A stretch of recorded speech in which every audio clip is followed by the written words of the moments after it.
이희종 검사입니다. 지금부터 특별검사 모두 진술 프리젠테이션을 시작하겠습니다. 먼저 목차입니다. 보시는 바와 같습니다.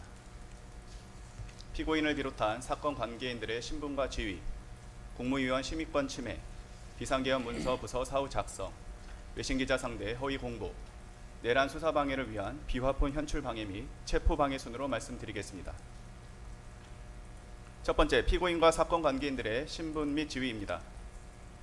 피고인은 정부 수반으로서 모든 중앙행정기관의 장을 지휘 감독할 권한을 갖는 대한민국 제20대 대통령이었고, 이 사건 비상계엄과 관련하여 2024년 12월 14일 국회의 탄핵소추 의결에 따라 탄핵심판이 청구되어 2025년 4월 4일 헌법재판소의 탄핵 결정으로 파면되었습니다. 그 밖에 이 사건 주요 관계인들로는 국무총리 한덕수, 국방부 장관 김용현, 대통령 비서실 부속실장 강희구 등이 있습니다. 또한 대통령 경호처 지휘부 및 근무자들로 경호처장 박종준, 경호처 차장 김성훈, 경호처 경호본부장 이광우, 경호처 가족경호부장 김신이 있습니다. 피고인의 국무위원 심의권 침해와 관련된 직권남용 권리행사 방해 범행에 대해 말씀드리겠습니다. 이 부분 공소사실은 피고인이 위헌 위법한 비상계엄을 선포하기 위해 헌법상 대통령 권한행사에 대한 내부 통제장치인 국무회의 심의를 어떻게 무력화했는지에 관한 것입니다. 즉, 피고인이 국무회의 심의라는 계엄의 형식적 외관을 갖추기 위해 국무회의 의사 정족수를 맞출 필요가 있었고, 이를 위해 일부의 국무위원들만 임의로 지정하여 연락하도록 하고, 의사 정족수가 채워지자 계엄 선포를 사실상 일방적으로 통보하여 심의에 참여하지 못한 국무위원들의 국무회의 심의 권한을 침해했다는 것입니다. 방금 말씀드린 내용 중 헌법상 대통령 권한 통제 장치에 대해 설명드리면, 우리 헌법과 계엄법은 비상계엄을 선포하는 경우 사전에 국무회의 심의를 반드시 거치도록 하여 국무회의 심의가 대통령의 자의적 독단적인 권한 행사를 사전에 견제하는 실질적인 통제 절차로 기능하도록 하고 있습니다. 또한 우리 헌법은 대통령의 국법상 행위는 문서로서 하도록 규정하고 있으며, 여기에 국무총리와 관계 국무위원이 부서하여야 합니다. 이는 대통령의 권한 행사를 명확하게 하고 그 책임 소재를 확실하게 하기 위한 것으로 헌법상 요구되는 기관 내부의 권력 통제 장치에 해당합니다. 이 부분 공소사실은 국무위원들의 국무회의 심의 권한이 침해되었다는 것이기 때문에 헌법상 법률상 국무위원에게 그러한 권한이 있다는 점에 대해 설명드리겠습니다. 헌법, 정부조직법, 그리고 국무회의 규정에 의하면 의안은 의결사항과 보고사항으로 구분됩니다. 보고사항으로 규정된 내용은 현재 상황에 대한 단순 전달에 불과하고, 그 외의 사항에 대해서는 국무위원들에게 의결권까지 인정된다고 할 것입니다. 비상계엄이라는 국가중대사가 단순 보고사항이라고 볼 수 없음은 자명합니다. 또한 대통령의 계엄 선포를 위해서는 국무총리 및 국무위원 전원의 부서가 필요하다는 점을 고려해 보면, 계엄 선포에 관한 국무회의 의결과 국무위원의 부서를 위해서는 국무회의에서 국무위원들이 자유롭게 토론하고 의견을 교환하는 등 실질적인 심의가 이루어져야 합니다. 따라서 국무위원들이 계엄 선포에 관한 국무회의에 참여하여 심의할 권한은 헌법 및 법률에 따라 부여된 권한에 해당합니다. 이러한 관점에서 이 부분 사실관계를 구체적으로 말씀드리겠습니다. 국무회의는 헌법상 최고의 정책심의기관이고, 국가의 원수이자 행정부의 수반인 대통령은 이러한 국무회의의 의장으로서 국가 중요 정책이 충분히 심의되도록 국무회의를 운영할 의무가 있습니다.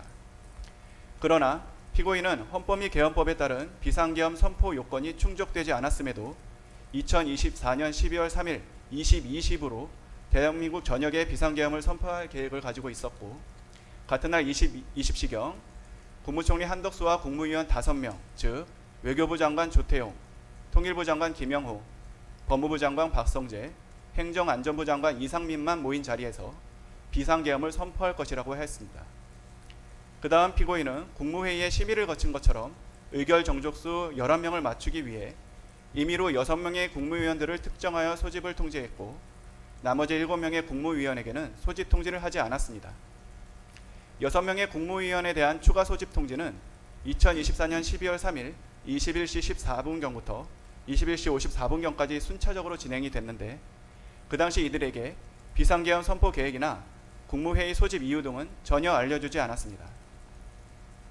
피고인은 2024년 12월 3일 22시 16분경 중소벤처기업부 장관 오영주가 대통령실에 도착해서 국무회의 의사정족수인 11명의 출석 여건이 충족되자마자 일방적으로 비상계엄 선포를 하겠다고 통보한 후 정상적인 심의 없이 약 2분 만에 회의를 종료하고 22시 27분경 비상계엄을 선포하였습니다. 결국 피고인은 이와 같이 비상계엄을 선포하는 데 있어 국무회의 의장으로서 비상계엄 선포 관련 국무회의를 소집하고 주재할 권한을 남용하여 국토교통부 장관 박상우, 산업통상자원부 장관 안덕근, 교육부 장관 이주호, 과학기술정보통신부 장관 유상임, 국가보훈부 장관 강정혜, 문화체육관광부 장관 유인촌, 환경부 장관 김환섭, 고용노동부 장관 김문수, 해양수산부 장관 강도형이 국무회의에서 비상계엄 선포 관련 안건을 심의할 권리 행사를 방해하였습니다. 다음은 헌법상 또 다른 대통령 권한남용 통제장치인 문서주의 및 부서제도를 무력화한 것과 관련된 공소사실입니다. 즉, 피고인이 비상계엄 선포 절차의 하자를 은폐하기 위해 비상계엄 관련 문서와 부서를 사후에 작성하고 추후 임의로 폐기한 범행에 대해 말씀드리겠습니다. 피고인은 국무위원 부서는 물론 어떠한 문서에 의하지도 않고 비상계엄을 발표하였고 며칠 후에야 마치 국무총리와 국무위원이 부서한 계엄 선포 문건이 계엄 선포 전에 작성되었던 것처럼 사후적으로 작성하였다가 폐기했다는 것이 이 부분 범죄 사실의 요지입니다. 헌법과 계엄법에 따라 국방부 장관은 대통령에게 비상계엄 선포를 건의할 때 국무총리를 거쳐야 하고 비상계엄 선포는 대통령의 국법상 행위로서 문서의 형식으로 하여야 하며 그 문서에는 국무총리와 관계국무위원이 부서를 해야 합니다. 그리고 헌법이나 법률은 보안이나 시급성 등을 이유로 하여 부서를 생략하거나 국법상 행위 이후에 보완할 수 있다는 예외를 인정하지 않고 있습니다. 하지만 앞서 말씀드린 바와 같이 국방부 장관 김영현이 피고인에게 계엄 선포를 건의할 때 국무총리 한덕수를 거치지 아니하였고 부서 제대와 같은 계엄 선포에 필요한 절차가 준수되지 않는 등 대통령의 비상계엄 선포에 대한 사전 통제 장치가 전혀 기능하지 못하였습니다. 비상계엄 해제 이후 피고인의 비상계엄 선포가 실체적 절차적 요건을 갖추지 못하여 탄핵 사유에 해당한다는 문제 제기가 지속되었고 2024년 12월 4일에는 국회에서 피고인에 대한 탄핵 소추안을 발의하였으며 그 무렵부터 수사기관에 비상계엄 관련 내란 사건 수사가 본격적으로 진행되었습니다. 그 과정에서 대통령 비서실 부속실장 강희구는 12월 6일경 대통령, 국무총리, 국방부 장관의 서명란이 기재된 2024년 12월 3일자 비상계엄 선포문 표지를 워드로 작성하였고 슬라이드 우측 하단에 보시는 바와 같은 양식입니다. 그 뒤에 한덕수로부터 전달받은 비상계엄 선포문을 첨부하였습니다. 이 한덕수로부터 전달받은 비상계엄 선포문은 한덕수가 비상계엄 선포 당시 대통령실에서 받았던 비상계엄 선포문을 보관하고 있다가 강희구의 요청으로 강희구에게 전달한 것이었습니다. 강희구는 위와 같이 2024년 12월 3일자 비상계엄 선포문을 만든 후 국무총리 한덕수로부터 부서를 받았고 이어서 김영현으로부터도 부서를 받은 다음 12월 7일 피고인에게 보고를 했습니다. 이에 피고인은 2024년 12월 3일자 비상계엄 선포문의 대통령란에 서명을 하여 강희구에게 전달했습니다. 즉 슬라이드 우측 하단과 같은 양식의 문서에 국무총리, 국방부 장관, 대통령이 각각 서명한 형태의 문건이 사후적으로 작성되었고 보시는 문건 내용처럼 마치 피고인이 2024년 12월 3일 22시경 비상계엄 선포라는 국법상 행위를 국무총리와 관계국무위원이 부서한 문서로서 해서 헌법 절차가 준수된 듯한 허위 외건이 만들어졌습니다. 강희구는 이와 같이 피고인이 서명하고 한덕수, 김영현이 부서한 2024년 12월 3일자 비상계엄 선포문을 대통령 비서실 부속실에 보관하였습니다.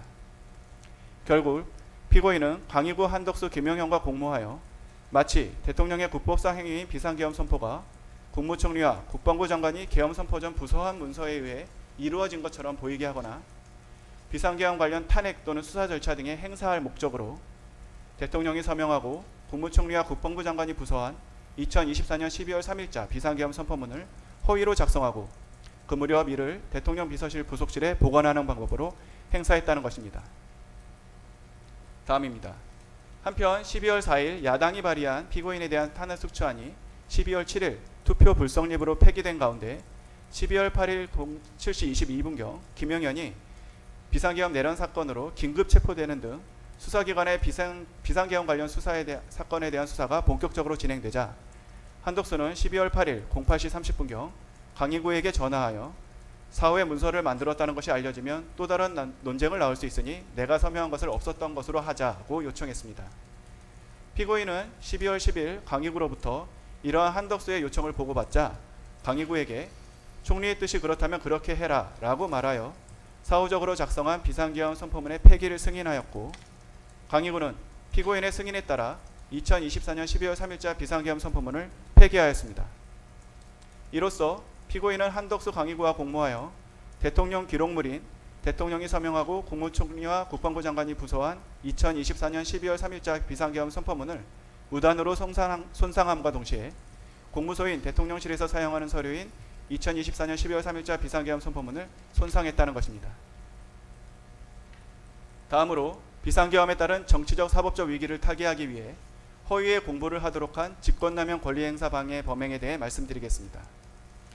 이 부분 공소사실은 계엄의 실체를 덮고 우호적 국제여론을 조성하기 위해 사실에 반하는 거짓 내용으로 공보를 했다는 것이므로 실제로 발령되었던 포고령과 그에 따른 조치가 범죄 사실의 전제가 됩니다.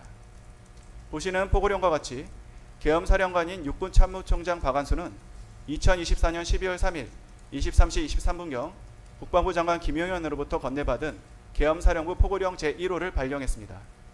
그 내용을 보면 제1항 국회와 지방의회 정당의 활동과 정치적 결사, 집회, 시위 등 일체 정치활동을 금한다는 부분은 헌법의 근본 원리인 민주주의와 권력분리 원칙을 위반하고 국회의원의 심의 표결권을 침해하는 것이고, 제2항은 언론 출파 집회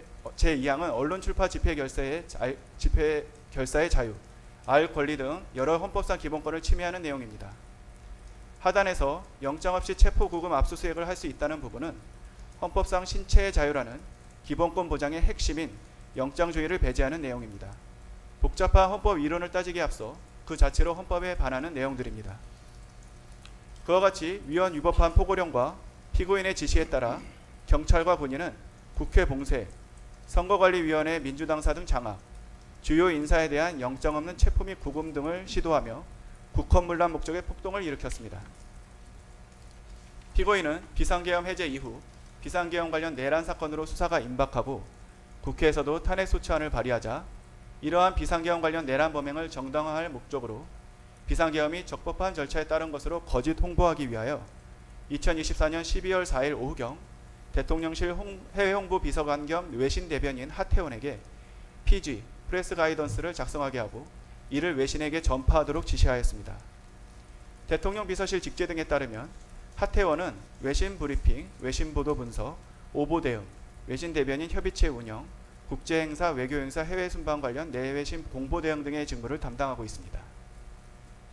피고인이 하태원에게 작성하도록 한 피지의 내용은 아래와 같습니다. 국회의원 과반수의 비상계엄 해제 요구 요건을 알고 있었지만 의원들의 국회 출입을 통제하지 않았다. 국회가 동의 여부를 판단할 수 있도록 국회의원의 본회의장 진입을 막지 않았다. 대통령으로서 헌정 파괴 세력으로부터 자유민주주의 헌법 질서를 지키기 위한 액션은 했지만 합헌적 틀 안에서 행동을 취했다. 현재의 국정마비 상황을 일단 타개하고 질서를 회복하기 위한 것이 목표였다.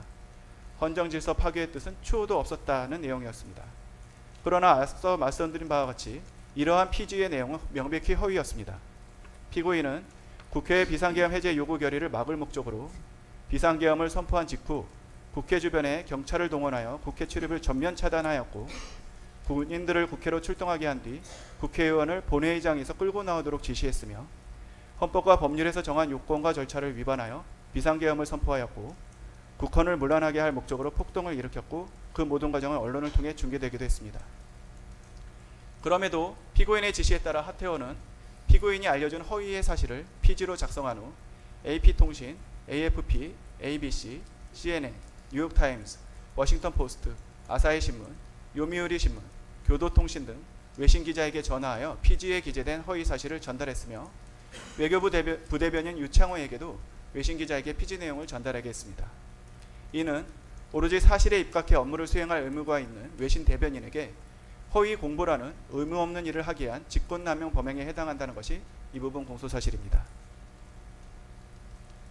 다음 피고인의 내란 이후 형사사법 절차 무력화 범행에 대해 말씀드리겠습니다.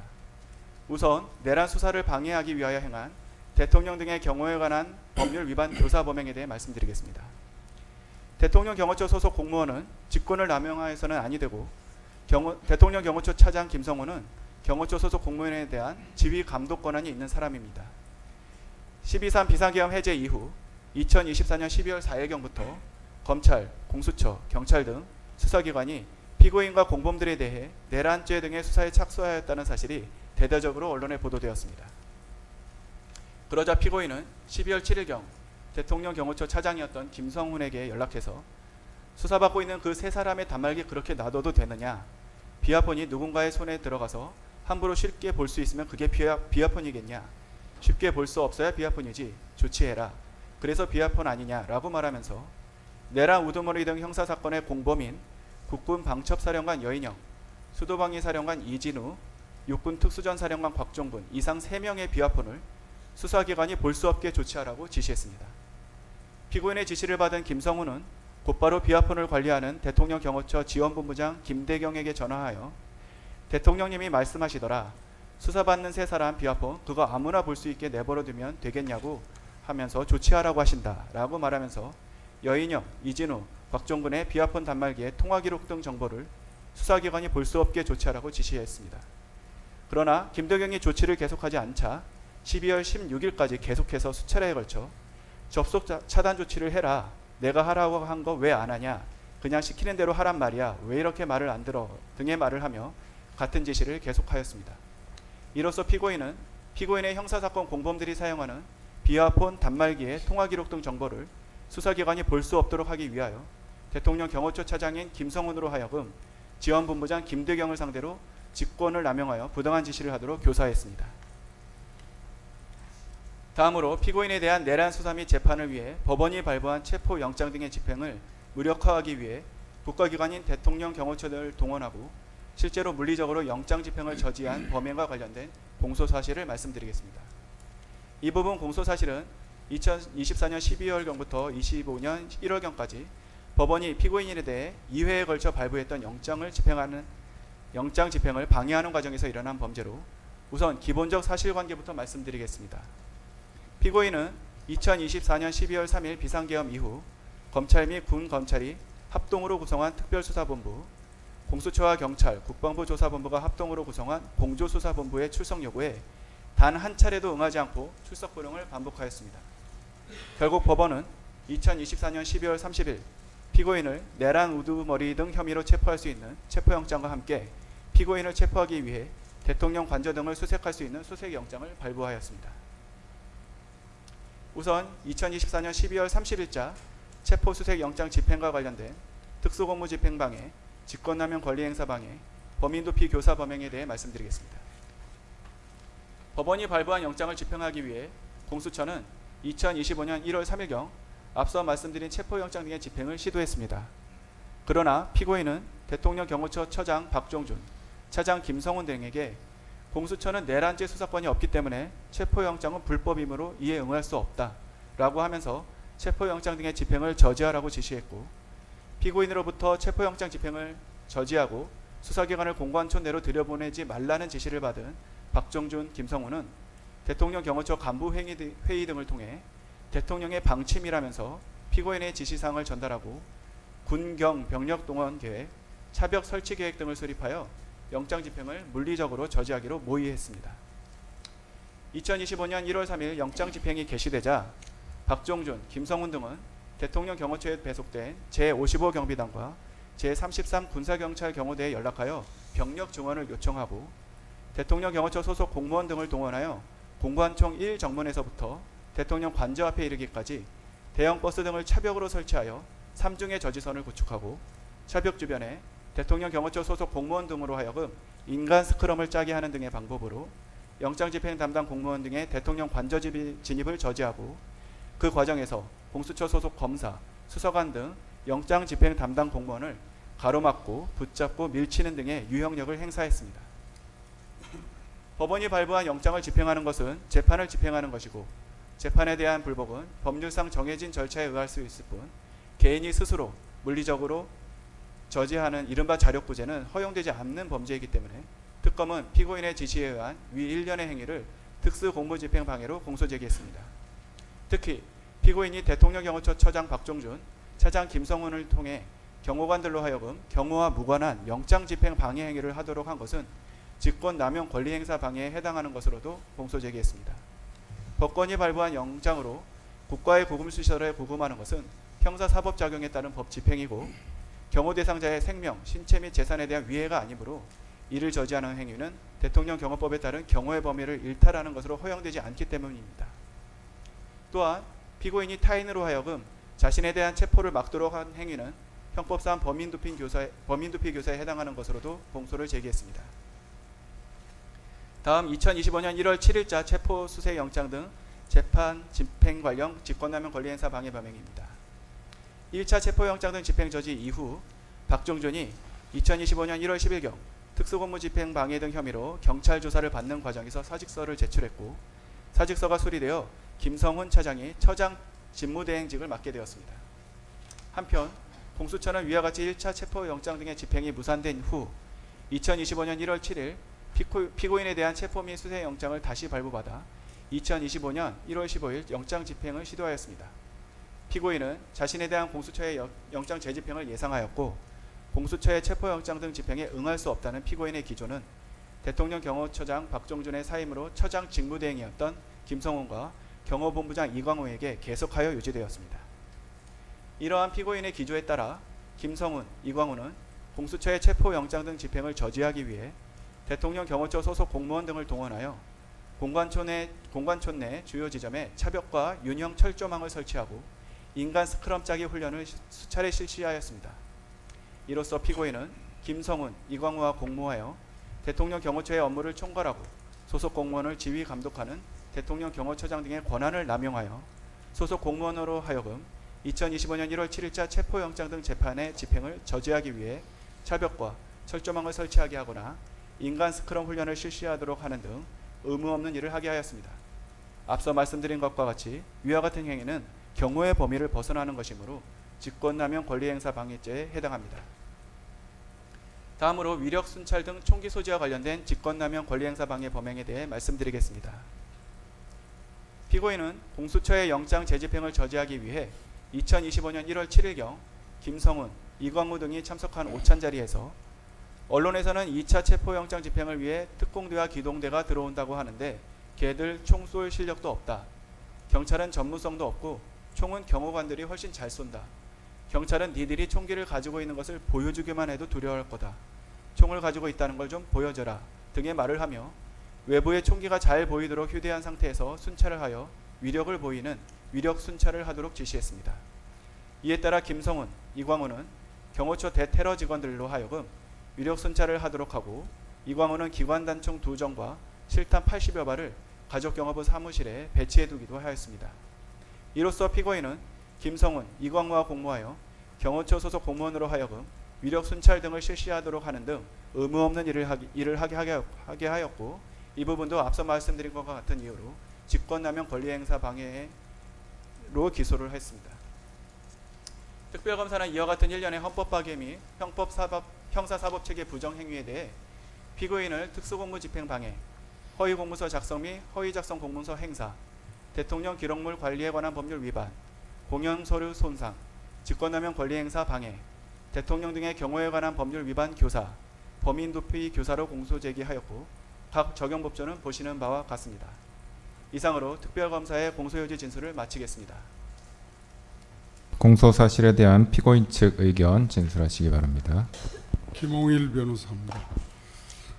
민주공화국의 요체는 상권 분립과 법치주의이고 상권 분립의 핵심은 사법이 법에 따라 입법 행정권의 남용을 견제하는 것이며 법치주의는 인치, 정치 위에 법이 존재하는 것이라고 믿고 있습니다. 본건에 대한 재판부의 판단은 오늘의 이 광풍이 지난 후에도 오래도록 대한민국 역사에 남을 것입니다. 바라건대 사법부야말로 법치주의의 최후의 보루라는 말 그대로 오직 법리와 증거에 따라서 현명하게 재판을 진행해 주시고 판단해 주시기를 먼저 부탁드립니다. 이하에서는 개별 범죄 사실에 대해서 변호사들이 PPT로 설명을 드리겠습니다. 네, 김계리 변호사입니다. 이 사건 공소사실에 대한 변호인 의견 진술하겠습니다. 먼저 공소사실 및 증거에 대한 의견을 개진하겠습니다. 피고인은 대한민국의 대통령으로서 헌정위기와 국정마비의 비상 상황에 대해 대통령의 국가긴급권인 비상계엄을 선포하였습니다. 이후 국회의 비상계엄 해제 의결에 따라 비상계엄을 해제하였습니다. 그런데 이 사건은 대통령의 국가긴급권 행사인 비상계엄 선포를 내란으로 기소한 것에서 더 나아가 비상계엄의 선포를 위한 국무회의의 소집 및 심의 과정을 별도로 직권남용으로 의율하고 있으며 국제사회에 대한민국의 헌정질서가 원활하게 작동되고 있음을 알린 공보행위를 범죄라고 하면서 허위 공보에 의한 직권남용으로 의율하고 있습니다. 또한 수사권이 없는 공수처에 의한 불법한 수사와 위법한 체포 영장 집행 행위에 대한 대통령 경호처의 정당한 직무 집행을 공무집행 방해로 의율하고 있습니다. 이 사건 공소사실은 대통령의 정당한 권한 행사를 직권남용으로 대통령의 경호처의 적법한 경호행위를 공무집행 방해로 구성하고 있는 바 피고인은 이 사건 공소사실을 전부 부인합니다. 증거에 대해서는 추후 별도 의견으로 말씀드리도록 하겠습니다. 이 사건 일부 공소사실 국무위원 심의권을 침해하여 직권남용 권리행사 방해죄가 성립한다는 부분은 계엄의 과정에서 발생한 행위로 이미 내란 우두머리 사건에서 기소되어 있는 부분이므로 이중기소에 해당합니다. 대법원은 내란의 실행 과정에서 어떤 행위에 수반하여 발생한 행위는 내란 행위의 구성 요소를 이루는 것으로 흡수되어 별죄를 구성하지 아니한다라고 판시하였습니다. 이 사건 국무회의 심의권 침해 관련 공소사실은 계엄을 선포하고 해제하는 과정에 있어서 필수 불가결한 국무회의에 관한 부분이므로 별죄를 구성하지 않음이 명백한 것입니다. 물론 피고인에 대한 내란 혐의에 대하여 무죄가 선고될 경우에 그 이후에 개별 실행 행위에 대해서 직권남용 혐의 등이 별도로 검토될 수는 있을 것이나 이는 내란 혐의에 대한 재판에서 예비적 공소사실로 주장되어야 할 것이지 별도로 기소되는 것은 안 될 것이라 할 것입니다. 대법원은 이러한 이중기소의 경우 공소기각 판결을 하도록 규정한 형사소송법 제327조 제3호의 취지는 동일한 사건에 대하여 피고인으로 하여금 이중위험을 받지 아니하게 하고 법원이 두 개의 실체 판결을 하지 않도록 하게 하는 것이라고 하였습니다. 이 사건은 동일한 사건에 대하여 피고인으로 하여금 이중위험을 받도록 하고 있으므로 공소기각 판결을 하여야 할 것입니다. 이 사건 개별 공소사실에 대한 의견을 개진하겠습니다. 먼저 국무위원 심의권 침해 관련 직권남용 권리행사 방해 공소사실에 대하여 말씀드리겠습니다. 직권남용 권리행사 방해죄의 성립 요건에 관하여 대법원은 해당 공무원의 일반적 직무 권한에 속하는 사항에 관하여 직권을 행사하는 모습으로 실질적 구체적으로 위법 부당한 행위가 있어야 하고 이로 인하여 상대방으로 하여금 의무 없는 일을 하게 하거나 권리 행사가 방해되는 결과가 발생하여야 한다라고 판시하고 있습니다. 즉 범죄가 성립하기 위하여는 위법 부당한 행위가 있어야 하고 구체화된 권리의 현실적 방해가 일어나야 하는 것입니다. 특검은 헌법에 존재하지도 아니하는 국무위원의 심의권이라는 개념이 존재한다고 주장하면서 국무회의의 심의는 의결을 포함하는 절차라고 하고 있습니다. 심지어 국무위원에게 국무회의에 출석하여 심의에 참여하고 기명으로 반대 의견을 표명하여 이를 국무회의록에 남기고 의결에서 반대표를 행사하는 등의 방법으로 헌법을 수호하여야 할 권한과 책무가 있다라고 주장하고 있습니다. 우리 헌법상 국무회의의 법적 성격에 대하여 살펴보겠습니다. 국무회의는 우리 현행 헌법 조문상 명백히 대통령을 보좌하는 심의기관입니다. 우리 헌법 제88조 제1항은 국무회의를 심의기구로 규정하고 있습니다. 당연히 의결에 대한 규정은 헌법에 없습니다. 대통령은 국무회의 심의에 기속되지 않으며 사전적 통제 절차로서만 의미를 가지는 것입니다. 헌정사적 의미를 살펴보겠습니다. 1948년 제1공화국 건국헌법은 대통령제와 의원내각제를 요소를 혼합한 정부 형태를 취하였습니다. 그리고 제2공화국 헌법은 의원내각제 정부 형태를 취하였으므로 국무회의에 해당하는 국무원은 당연히 의결기관이었습니다. 그러나 대통령제를 채택하고 있는 현행 헌법상 국무회의의 법적 성격은 의결기관이 아니라 심의기관인 점은 명백한 것입니다. 정부조직법 제12조는 국무회의에 대해 규정하고 있으나 운영에 필요한 사항은 대통령령으로 정하도록 위임하고 있습니다. 대통령령인 국무회의 규정 제6조에서 효력이 아닌 의사 정족수와 의결 정족수를 정하고 있을 뿐입니다. 즉 헌법기관으로서 국무회의가 규정되어 있음에도 불구하고 헌법과 법률은 국무회의의 심의의 효력에 대해서 전혀 언급하고 있지 않습니다. 헌법이 아닌 법률이 아닌 대통령령으로 국무회의 규정에서 정족수를 규정하고 있을 뿐입니다. 이와 같은 점을 고려해 본다면 국무위원들에게 심의권이라는 구체화된 권리는 인정되기 어려운 것이라고 할 것입니다. 국무회의의 법적 성격에 대하여 헌법재판소는 2003년 헌마 225 결정 이라크 전쟁 파견 동의안 의결 위헌 확인 사건에서 이라크 전쟁 파견 동의안에 대한 국무회의 의결이 헌법 소원의 대상이 되는지 여부에 대한 판단을 하면서 국무회의 성격에 관하여 대통령을 보좌하기 위하여 파병 정책을 심의 의결한 국무회의 의결은 국가기관의 내부적 의사결정 행위에 불과하다라고 하여 국무회의가 대통령을 보좌하기 위하여 존재하는 것임을 명확히 하였습니다. 이 사건 국무회의 심의권을 침해하였다는 직권남용 권리행사 방해죄는 피고인은 직권남용의 고의가 없고 직권남용의 행위가 부존재하며 국무위원회 심의권이라는 개념이 존재하지 않으므로 침해의 결과가 없어서 직권남용의 결과가 존재하지 않습니다. 구체적으로 살펴보겠습니다. 피고인에게는 국무위원들이 심의할 권리를 방해할 인식과 의사가 없었습니다. 즉 범행의 고의가 없었습니다. 특검은 피고인이 소집 연락을 한 국무위원이 올 때까지 기다리지 않아서 내지는 소집 연락을 하지 않아서 국무위원회 심의할 권리 행사를 방해했다고 주장을 합니다. 그러나 피고인이 별건으로 재판을 받고 있는 내란 우두머리 사건의 공소장 기재 사실은 오히려 피고인이 적극적으로 국무회의를 개최하고 회의에서 열띤 토론을 하였음을 적시하고 있습니다. 피고인에 대한 내란 우두머리 사건 공소장 제41쪽입니다. 목차를 보시면 피고인의 국무회의 소집 등이라는 제목으로 피고인은 2024년 12월 3일 10시라고 되어 있습니다만 20시로 보입니다. 20시 30분 무렵부터 21시 33분까지 사이에 직접 또는 김용현 대통령실 부속실을 통해 국무총리 한덕수를 비롯한 국무위원들 및 국무회의 배석할 국가정보원장 조태용 등에게 대통령실로 출석할 것을 지시하였다. 그리고 국무회의 구성원 11명 소집 전 상황이라고 해서 국무회의 정족수가 성원이 되기 전까지 2024년 12월 3일 20시 20분경부터 22시 00분경까지 약 1시간 40분 동안 국무회의 정족수에 이르지 못하는 상황에서 국무총리 한덕수, 외교부 장관 조태열, 경제부총리 겸 기획재정부 장관 최상목 등이 자신의 의견을 적극적으로 개진하고 그럼에도 불구하고 피고인이 그에 대한 반박을 하는 과정을 적시하고 있습니다. 피고인은 종북 좌파들을 이 상태로 놔두면 나라가 거덜난다. 국무위원회 상황인식과 대통령의 상황인식은 다르다라고 하였고 외교부 장관 조태열에게 재외 공간을 통해 대외관계를 안정화시켜라 라는 내용의 문서를 건네주었다라고 기재하고 있습니다. 국무회의 구성원 11명 소집 후 상황입니다. 22시 17분경 송미령이 도착하여 국무회의 정족수 11명이 모이게 되자 22시 17분부터 22시 22분경 배석한 국무위원들에게 장관들의 입장에서 보는 상황인식과 책임감은 대통령으로서 보는 것과 다르다. 이것은 대통령이 내가 결단한 것이고 대통령이 책임지고 하는 것이다.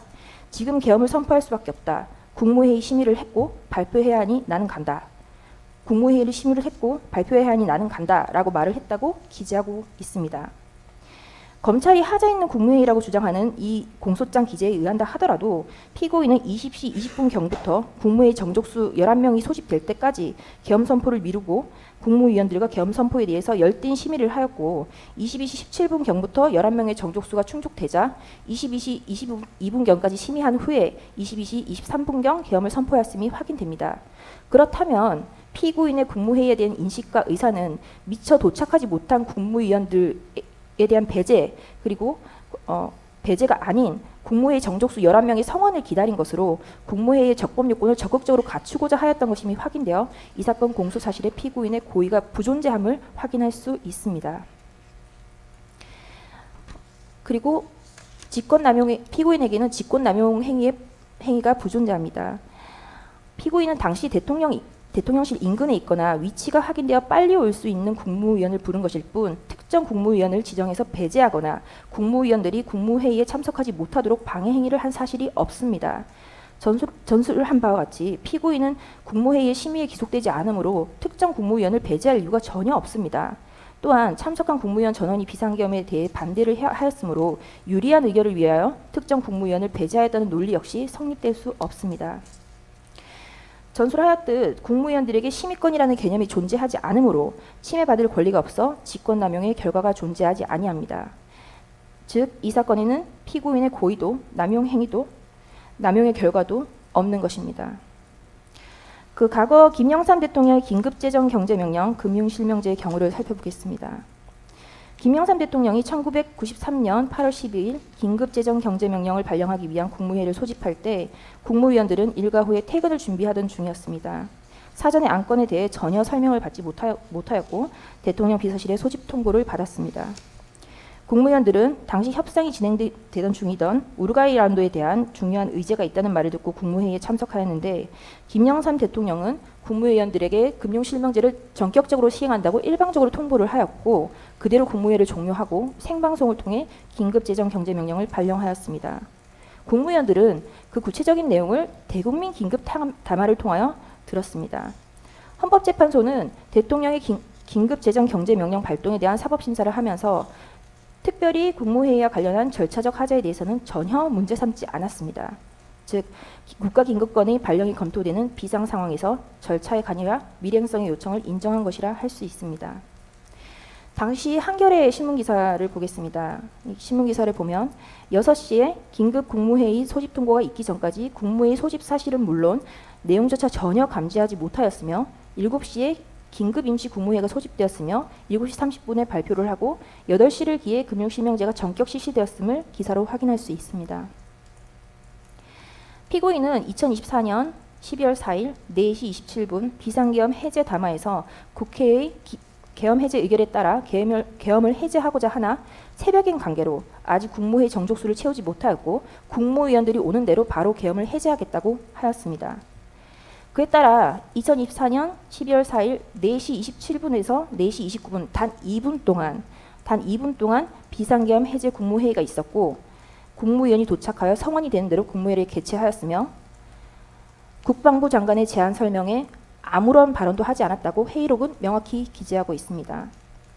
특검의 논리대로라면 이 비상계엄 해제 국무회의는 국무위원 전원이 도착하기를 기다리지 않고 회의를 개최하고 별다른 심의를 하지 않고 국방부 장관만 발언을 하였으므로 하자 있는 심의가 되어 위법한 국무회의이고 적법한 계엄 해제가 존재하지 아니하는 것으로 지금 현재 계엄 상태여야 합니다. 그렇다면 특검이 이 비상계엄 해제 국무회의 역시 직권남용으로 기소하여야 합니다. 기소하지 아니하는 것 자체가 모순인 것입니다. 특검의 주장이 말이 되지 않으면 명확하고 이 사건 공소제기는 억지식 공소제기로 제기되지 아니함이 명백한 것입니다. 민주당과 일부 언론 그리고 일부 사람들은 이 사건 비상계엄이 독재를 위한 계엄, 친위 쿠데타, 계엄이 내란이라는 프레임과 허위의 선동을 지속하고 있습니다. 이 사건 공소장 9쪽입니다. 공소장 제9쪽은 피고인의 비상계엄의 선포 이유에 대하여 피고인은 야당이 국회의 다수를 차지하고 쟁점 법안들에 대한 단독 처리를 강행하며 국무위원, 검사 등 다수의 고위공직자를 탄핵하는 등 국정 운영에 어려움을 겪는다는 사유만으로는 헌법과 계엄법에 규정된 비상계엄 선포 요건에 해당하지 않음에도 위와 같은 사유를 내세워 2024년 12월 3일 22시경을 기하여 대한민국 전역에 비상계엄을 선포하기로 결심하였다라고 적시하고 있습니다. 민주당이 임명한 특검 기재의 공소장에 의한다 하더라도 피고인의 비상계엄은 민주당의 일당 독재의 폭주의 원인이 있었던 것임을 명확히 적시하고 있습니다. 피고인이 장기 독재를 꿈꾼다거나 하는 허황된 사실을 적시하지 못하고 있습니다. 비상계엄의 선포 요건은 오로지 당시 대통령이었던 피고인이 판단할 사항이며 특검이 판단할 문제가 아님을, 내란이 아님을, 사법심사의 대상이 아님을 다시 한번 지적해두고자 합니다. 다음으로 비상계엄 선포 문건의 사후 작성 공소 사실에 대해 말씀드리겠습니다. 사건 당시 강의구 부소실장은 민정수석으로부터 대통령의 국법상 행위는 형식적으로 문서화되어야 한다는 의견을 전달받았습니다. 이에 따라 강 실장은 비상계엄 선포문 자체는 국방부 장관이 이미 작성해온 상황이었기 때문에 그 앞에 붙일 행정서식 수준의 표지 정도는 필요하다고 판단해서 임의로 해당 표지를 작성하게 된 것입니다. 이후 이 표지에는 국방부 장관, 국무총리 서명을 먼저 받은 뒤 24년 12월 7일 피고인에게 재가를 올렸습니다. 하지만 당시 피고인은 해당 표지를 보고 왜 부속실이 이런 문건을 작성하느냐고 물었고 강 실장은 그냥 복원만 하려고 한다라고 말하며 서명을 요청하였기에 피고인은 장관과 총리 서명을 확인한 뒤이어 서명한 것에 불과합니다. 이후 12월 8일 한덕수 총리가 강의구 실장에게 별것 아닌 표지가 혹시나 논란될 수 있으니 파기하라는 취지로 연락을 했고 결국 강의구 실장은 피고인에게 별도 보고 없이 행정총괄인 국무총리의 뜻에 따라 이 사건 표지를 폐기하기에 이르렀습니다. 이 사건에서 문제가 된 표지는 공소장이나 일부 언론 보도에서 주장하는 바와 달리 비상계엄 선포문을 사후에 새로 작성한 문서나 부서의 외관을 작출한 것이 아닙니다. 실제로는 국방부 장관이 이미 작성한 비상계엄 선포문이 별도로 존재하고 있었고 강의구 부속실장이 작성한 건 표지 형식의 행정문서에 불과하며 일반적인 부서 형식이나 부서 절차, 권한과도 전혀 맞지 않습니다. 즉 강의구 실장이 선포문의 내용을 새로 작성하거나 기존 내용을 수정한 사실은 전혀 없고 어디까지나 행정상의 표지 문서였던 것입니다. 강의구 실장이 작성한 표지 예시를 보시면 다음과 같습니다. 비상계엄 선포라는 제목, 비상계엄을 선포한다. 2024년 12월 3일이라는 내용이고 대통령, 국무총리, 국방부 장관 서명란이 첨부된 한 장의 행정표지 양식임이 명확하고 별도로 강의구 부속실장이 선포문 내용을 작성하거나 수정할 여지는 전혀 없습니다. 이 사건에서 문제가 되는 표지는 바로 이 한 장입니다. 대법원 98도 4350 판결에 따르면 공용서류 무효죄는 공무소에서 사용 중이거나 사용할 목적으로 보관하는 서류, 기타 물건을 그 객체로 삼는다고 명확히 판시하고 있습니다. 따라서 해당 서류의 보관 책임자가 더 이상 공무소에서 사용할 의도 없이 폐기할 목적으로 처분한 경우 그 문서는 더 이상 공용서류로서의 법적 성질을 가지지 않는다는 것이 대법원의 일관된 입장입니다. 이 사건과 관련하여 한덕수 총리는 강의구 실장이 작성한 표지에 대해 행정 절차상 문제를 지적하면서 폐기하라고 명시적으로 지시했습니다. 그렇다면 대법원 판례 취지를 적용할 때 해당 문서는 폐기 즉시 공무소에서 사용되거나 보관될 예정이었던 서류의 지위를 상실한 것으로 보아야 하고 형법 142조가 보호하는 공용서류에 해당한다고 평가하긴 어렵다고 할 것입니다. 대통령 기록물 관리법 및 공공기록물 관리법에 따르면 기록물이란 공공기관이 업무와 관련하여 생산하거나 접수한 문서를 의미합니다. 따라서 어떠한 문서가 대통령 기록물로 인정되기 위해서는 그 문서가 대통령 또는 대통령 비서실 등의 공공기관이 공식적 업무 수행의 일환으로 생산하거나 접수한 문서여야 합니다. 하지만 이 사건과 같이 강의구 실장이 작성한 표지는 그의 직무 범위와 무관하게 작성된 비공식 문건에 해당할 뿐입니다. 또한 해당 문건에 대통령의 서명이 포함되어 있다는 사정만으로 그 문서가 대통령 기록물로 자동적으로 분류된다고 보기도 어렵습니다. 법이 보호하고자 하는 대통령 기록물은 대통령의 직무 수행과 관련하여 공식적으로 생산된 기록물에 한정되기 때문입니다. 결론적으로 강의구 부속실장이 작성한 그 표지는 공공기관의 업무와 관련하여 생산된 문서에 해당하지 않고 결국 대통령 기록물로도 평가되기가 어렵습니다. 특히 강의구는 대통령 실장 산하의 부속실 소속 공무원으로서 그 직무는 대통령의 일정 관리와 같은 비서적 성격의 업무에 한정되어 있었습니다. 대통령이 국법상 행위와 관련한 중요 정책 문서나 결정사항에 관한 문서를 생산하거나 이를 통제할 권한은 부속실에 전혀 존재하지 않았습니다.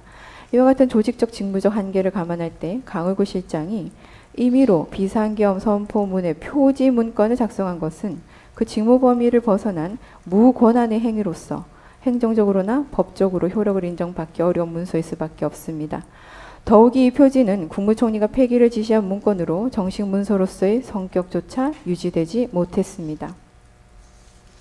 공소사실은 마치 피고인이 비상계엄 선포가 위법하다는 판단을 미리 예상하고 이를 사후에 정당화하기 위해 부서란이 포함된 비상계엄 선포문 양식 문서를 허위로 작성한 것처럼 지금 서술하고 있습니다.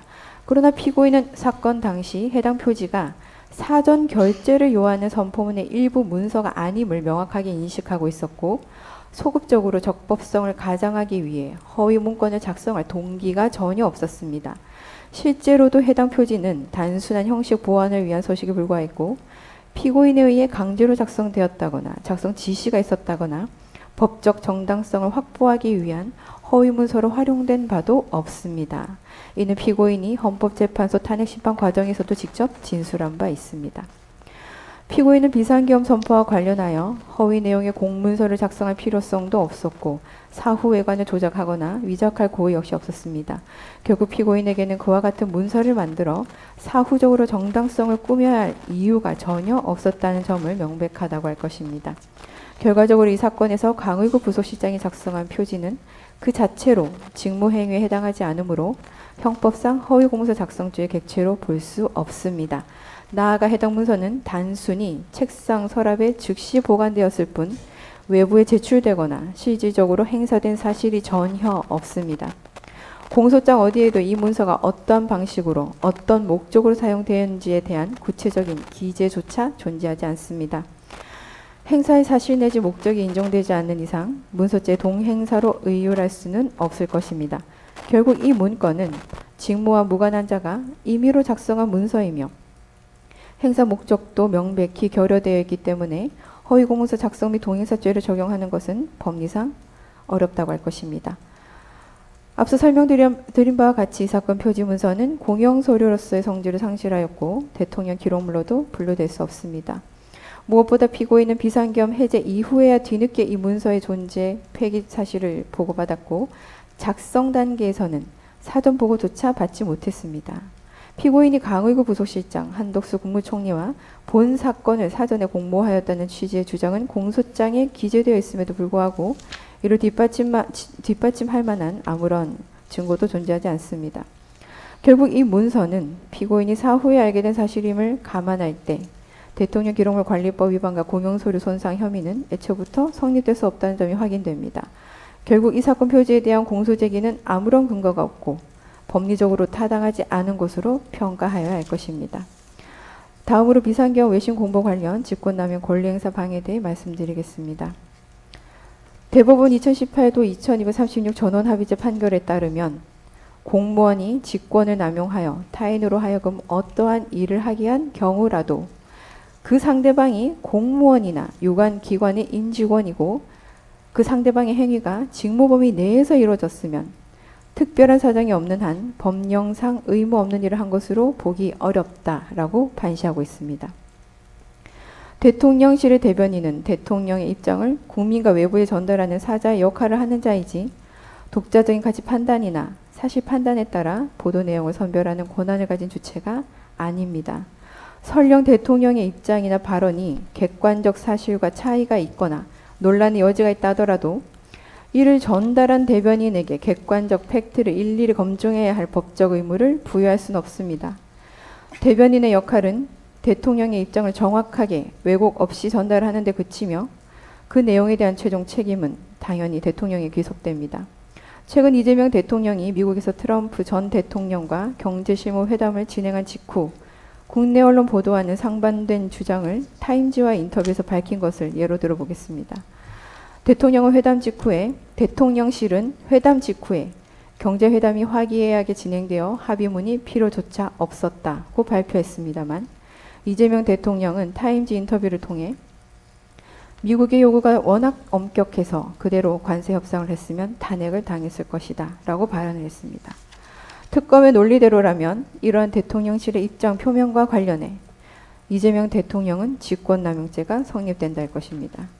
즉 대통령실 공보 내용과 현실 사이의 괴리가 곧 직권남용의 근거가 된다면 역대 모든 대통령실의 공보나 발표는 형사처벌의 검토 대상이 될 수 있다는 의미입니다. 결국 모든 정권의 공보 담당자들, 그 지시자인 대통령들은 해당 정권의 공보 행위로 인해 형사 책임을 부담할 가능성이 있다는 결론에 이르게 됩니다. 이는 형법이 정한 직권남용죄의 요건을 명백히 초월하는 것일 뿐만 아니라 공무원의 정당한 직무 수행을 지나치게 위축시키고 정치적 책임과 형사적 책임을 혼동하는 위험한 전례를 만드는 것입니다. 이 사건 홍보비서관을 통해 공지된 내용은 다음과 같습니다. 아까 특검에서 진술했기 때문에 넘어가겠습니다. 실제로 그 당시 국회의원들은 본회의장에 모여 2시간 반 만에 비상계엄 해제를 의결하였습니다. 비상계엄 선포 당시부터 경고성 계엄임을 발표했던 피고인이 위와 같은 공지를 한 것에 대해 외신 대변인은 대통령의 입장을 공보함으로써 본인의 업무를 처리한 것일 뿐입니다. 피고인은 비상계엄 선포 목적에 대해 거대 야당의 반복적인 탄핵 시도로 인한 행정 사법 기능의 마비, 위헌적 법률안의 남발, 일방적인 예산안 삭감 등으로 인한 국정 운영의 혼란과 헌정 위기를 해소하기 위한 조치였음을 일관되게 주장해 왔습니다. 설령 국가 긴급권 발동에 대한 사법 심사가 가능하다 하더라도 그 필요성과 판단은 당시 상황을 종합적으로 고려한 대통령의 고유한 판단 영역에 해당한다는 점은 법리상 명백합니다. 피고인은 주권자인 국민에 대한 메시지 계엄을 통해 헌정 질서 위기를 해소하고자 하였고 국회에서의 해제 의결에 따라 즉시 비상계엄을 해제하였습니다. 하지만 비상계엄 선포와 해제 과정 자체가 국제사회에 불필요한 우려를 줄 수 있었고 이는 대한민국 대외 신인도에 중대한 영향을 미칠 가능성이 분명히 있었습니다. 이에 피고인은 대한민국의 헌정 시스템이 정상적으로 작동 중이며 대통령과 국회가 각자의 역할을 통해 질서 회복에 나서고 있다는 점을 국회 사회에 분명히 알릴 필요가 있었다는 판단 하에 이 나라가 건재하다는 취지의 공보 지시를 내렸던 것입니다. 구체적 사실관계를 보면 올해 초 헌법재판소의 증인으로 출석한 조지호 경찰청장과 김봉식 청장 증언에 따르면 피고인은 국회의원들의 국회 출입을 통제하라고 지시한 사실이 없고 오히려 신분 확인 후 출입을 허용하도록 지시하였습니다. 또한 국회 비상계엄 해제 의결을 물리적으로 제지하려 한 정황도 없으며 실제로 국회는 신속하게 해제 의결을 진행할 수 있었습니다. 그리고 당시 군의 투입이 지연되는 상황에서 김봉식 청장은 신분증 확인한 뒤 국회의원과 관계자들의 출입을 승인했고 이 상황은 조지호 청장을 통해 피고인에게 보고되었습니다. 당시 피고인의 명확한 입장은 국회의원과 국회 직원들을 모두 들여보내라는 것이었습니다. 또 비상계엄 해제 의결 이후 피고인은 김봉식 청장에게 격려의 뜻을 전달하면서 경찰이 초기에 적절히 관계자들을 출입시켰다고 상황의 원활히 마무리되었다고 평가하기도 했습니다. 피고인은 군 출동과 관련하여 국방부 장관에게 국회의 질서 유지를 위한 충돌일 뿐이기 때문에 민간인과 물리적 충돌이 있어서는 안 된다는 점을 명확히 지시한 바도 있습니다.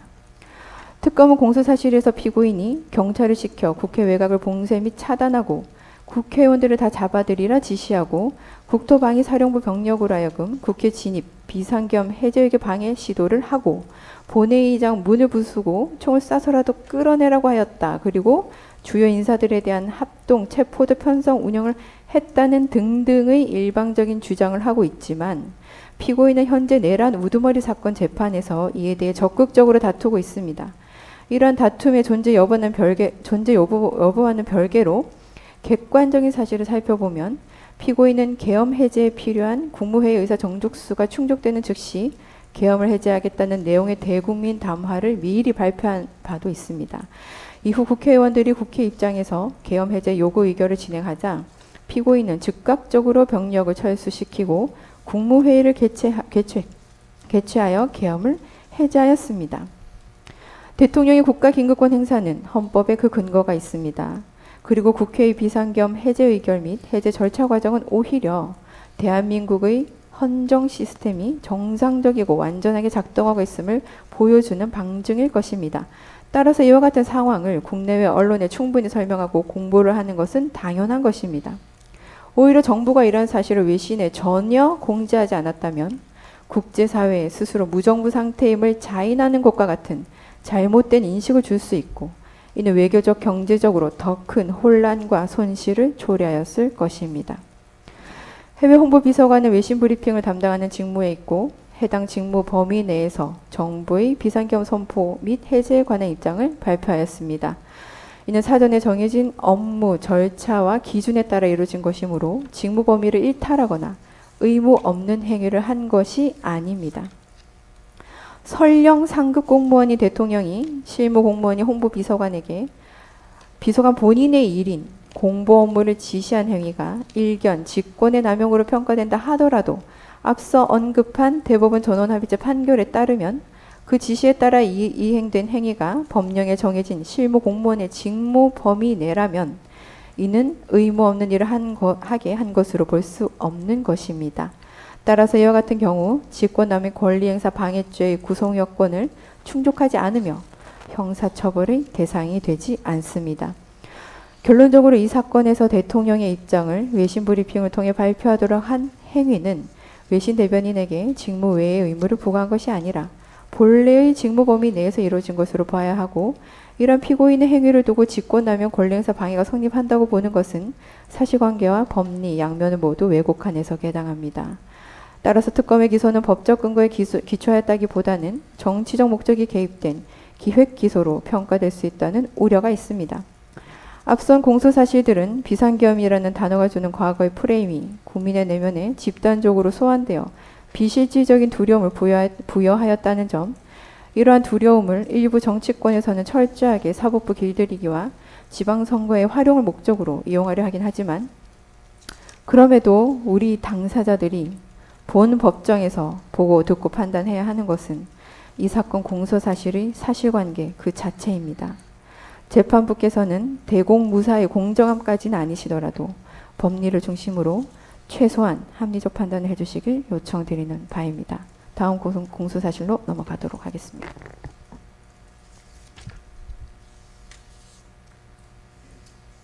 예, 다음으로 비화폰 통화 내역 삭제 지시 관련 공소 사실 문제점에 대해서 말씀드리겠습니다.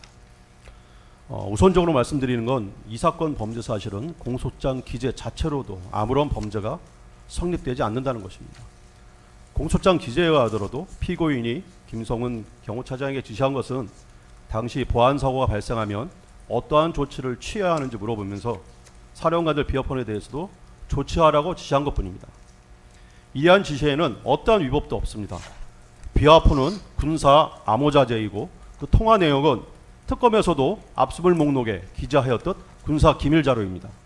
비록 영장에 의하더라도 그 접근이 제한되는 자료이며 영장 발부와 상관없이 별도의 군사기밀 열람 등의 절차를 요합니다. 당시 계엄 직후 언론에도 보도됐듯이 전 국정원 제1차장 홍장원에 의해서 비화폰이 외부에 노출되는 보안 사고가 발생을 하였습니다. 또한 비슷한 시기에 계엄 사무를 수행한 사령관들도 직무가 배제되어 경호처 비화폰을 더 이상 소지할 수 없게 되었습니다. 그러나 각 사령관들의 비화폰은 반납되지 않았고 보안 사고가 발생하게 된 것입니다. 즉 비화폰의 암호 체계 등이 외부에 노출될 위험에 처하게 된 것입니다. 이러한 보안 사고가 발생하는 경우에는 대통령 경호처 보안 통신 규정과 대통령 경호 보안 업무 규정에 따라서 즉시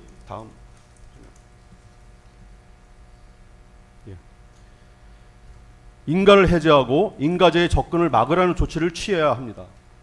당시 대통령이 피고인이 김성훈 차장에게 지시한 것은 보안 사고가 발생할 때의 규정을 물어보고 사령관들의 비화폰도 조치하라는 것뿐이었습니다. 두 번째로 말씀드리는 것은 공소장 기재에 의하더라도 피고인은 김성훈 차장에게 비화폰 통화 내역을 삭제하라고 지시한 바가 전혀 없습니다. 또한 비화폰 통화 기록은 서버에 저장되어 있기 때문에 비화폰 기기 자체에 대한 어떠한 조치를 취한다고 해도 삭제되지 않습니다. 더욱이 수사기관은 이미 5월에 비화폰 서버의 통화 기록을 경호처로부터 이미 제출받아 모두 확보한 상태입니다. 사실관계가 이러함에도 특검은 최초에 대통령인 피고인이 김성훈 차장에게 내린 지시를 비화폰 통화 기록을 삭제하라라고 지시하였다며 피고인을 소환하였습니다. 사건이 특검으로 이첩된 이후에는 비화폰에 대한 어떠한 조치가 통화 기록 삭제와는 아무 관련이 없음을 인지하게 되자 공소 사실과 같이 그 내용을 바꾸어서 비화폰 단말기의 통화 기록 등 정보를 수사기관이 볼 수 없도록 지시하였다로 범죄 사실을 변경하였습니다. 즉 있지도 않은 범죄 사실을 억지로 작출해낸 것입니다. 세 번째로 말씀드리는 것은 특검의 공소장 기재 사실을 그대로 인정한다 가정해도 피고인에 대한 범죄가 성립되지 않습니다. 대법원 판례에 의하면 직권남용 권리행사 방해죄는 실제로 공무원이 위법 부당한 행위를 한 경우에 성립되고 또 결과도 발생해야 됩니다. 이를 교사한 경우도 마찬가지입니다. 공소장 기재에 의하더라도 단말기에 대한 어떠한 조치가 이루어져서 수사기관이 적법한 절차에 의하더라도 이를 볼 수 없는 사태가 발생한 바가 전혀 없습니다. 피고인으로부터 지시를 받은 김성훈 차장 역시 부하에 지시를 내릴 때 통화 기록을 삭제하라거나 수사기관이 볼 수 없도록 하라는 지시가 아닌 보안 규정 등에 따라 피고인 취급인가를 상실한 자들이 비화폰에 접근할 수 없도록 원격 로그아웃 등의 암호자재 취급인가 해제 조치를 하라는 지시였을 뿐입니다. 그러나 이 지시를 받은 부하 김대경은 당시 내란몰이 상황에서 자신에게 불이익이 갈까 두려워 김성훈 차장의 합법적인 지시조차 이행하지 않은 것입니다. 김성훈 차장에 대한 구속영장이 서부지방법원에서 기각된 이유도 이와 같습니다. 이에 대해 특검은 형법상의 일반적인 직권남용죄는 대법원 판례와 같이 위법한 결과 발생을 유하지만 대통령 경호법에서 정한 직권남용죄는 경호관들이 총을 들고 다니기에 위험성이 큰 만큼 입으로 내뱉는 순간 기소가 된다는 황당한 주장을 적부심에서 한 바 있습니다. 이러한 법리 주장이 법에 무죄한 일반인이 아닌 검사의 입에서 나왔다는 것도 황당할 따름입니다. 결국 특검의 주장에 의하더라도 피고인이 지시는 하였지만 김성훈 차장도 위법 부당한 지시를 부하 직원에게 한 바가 없고 또 위법 부당한 결과가 발생하지도 않은 것인데 이는 실패한 교사로 처벌될 수 없습니다. 이 사건 공소장 기재를 그대로 이해하면 수사기관은 적법 절차와 상관없이 수사를 하다 우연하게 취득한 기밀자료나 암호자재 또 마음대로 열람 등사할 수 있다는 것이고 그러한 행위를 막는 것이 범죄 행위라는 것입니다. 오히려 법에서 정한 절차에 의하지 않은 수사기관의 열람 등사가 불법인데도 말입니다. 특검은 이 사건에서 대통령 경호처 비화폰 통화 기록을 불법적인 방법으로 취득하였고 이를 바탕으로 김성훈 차장을 신문하여 이 사건 범죄 사실을 추가하였습니다. 잠깐 기다려 주십시오. 이상과 같이 비화폰 관련된 피고인의 교사 범죄 행위는 공소장 기재 자체로도 죄가 되지 않습니다. 다음. 예, 넘어주십시오. 예, 넘어가십시오. 예.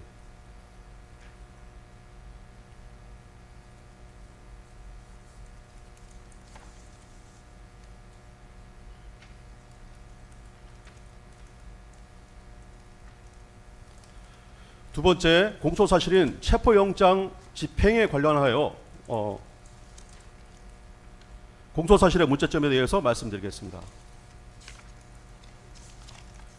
두 번에 걸친 체포영장 집행에 관해서 피고인 측은 공수처의 수사, 영장의 청구, 영장의 발부, 영장의 집행 전 과정이 모두 불법이라고 주장을 한 바 있는데 이에 대해 공수처와 특검은 일관되게 법원이 일단 영장을 발부하였으니 공수처의 수사권이 인정된 것이고 법원의 영장 발부도 적법하고 집행에 대해서도 어떠한 방해 행위도 하지 말아야 한다는 주장입니다. 한마디로 서부지방법원의 영장판사가 공수처에 없는 수사권도 만들 수 있고 영장판사가 발부한 영장의 효력은 헌법과 법률의 어떠한 조항보다도 우선한다는 절대적 우위를 갖는다는 주장입니다.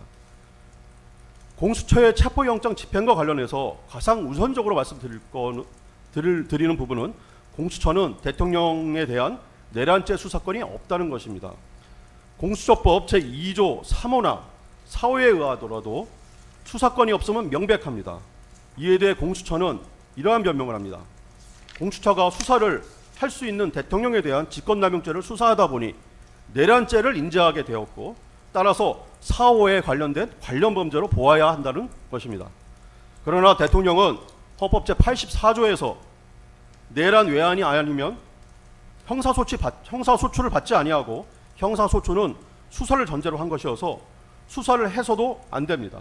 더욱이 강제수사는 말할 것도 없습니다. 수사를 할 수 없는 직권남용죄를 수사하였다는 것도 불법이고 수사를 하다가 내란죄를 인지하였다는 것도 불법입니다. 따라서 공수처는 당시 대통령인 피고인에 대한 내란죄 수사권이 없음에도 수사를 한 것입니다. 이 점에 대해서는 2025 고학 129 사건에서의 구속 취소 결정에도 그대로 반영되어 있는데 특히 내란죄를 인지하였다고 하는 어떠한 근거도 존재하지 않는다고 설시한 바도 있습니다. 두 번째로 공수처는 관할을 위반해서 영장을 청구하였고 서부지방법원은 위법하게 영장을 발부하였다는 것입니다. 내란죄, 직권남용죄 등은 모두 공수처가 직접 기소할 수 있는 사건이 아니고 사건 조사가 완료되면 기소를 위해 서울중앙지방검찰청으로 사건을 이첩해야 하며 서울중앙지방검찰청의 영장청구법원은 서울중앙지방법원입니다. 한마디로 공수처는 영장 발부가 가능한 법원을 찾아 법원 쇼핑을 한 것입니다. 공수처는 과거 중앙지방법원에 영장을 청구하여 기각을 당하자 그 사실을 숨기고 다시 서부지방법원에 청구했다는 의혹도 받고 있는 상태입니다. 이런 청구에 대해 서부지방법원은 관할 위반으로 영장 청구를 기각했어야 하나 발부하였고 더욱이 형사소송법 110조, 111조 적용을 예외로 한다는 입법적 기재까지 하는 불법을 저질렀습니다. 세 번째로 영장 집행 과정에서 공수처는 법에서 정한 영장을 제시하는 절차를 이행하지도 않았습니다. 법과 판례에서 정한 영장 제시 예외 사유인 급속을 요하는 때가 아님에도 불구하고 영장을 제시하지도 않았습니다. 네 번째로 공수처는 영장에 기재되지도 않은 군사시설 보호구역을 수색하였고 이를 거부하는 경호처 간부들을 특수공무집행 방해로 입건한 것입니다. 체포 수색 영장에 기재된 장소는 서울 용산구 한남대로 128-24였습니다. 그러나 공수처가 관저촌 출입문을 부수고 들어온 곳은 한남동 726-81일대였습니다. 수색 영장에 기재되지도 않은 군사시설 보호구역 시설물을 부수고 쳐들어온 것입니다. 이에 대해 구속영장 적부심에서 판사가 이 점에 대해서 특검 측의 의견은 어떤가라고 묻자 특검 측은 황당하게도 도저히 법적인 입에서 나올 수 있는 말이라고는 생각하지도 못할 체포영장이 발부된 이상 체포를 위해 어떤 곳이든 상관없이 마음대로 수색할 수 있다라는 답변을 하였습니다. 대법원은 영장 해석에 있어 피의자에게 불리한 확장 해석, 유추 해석은 허용될 수 없다는 것이 분명한 태도입니다.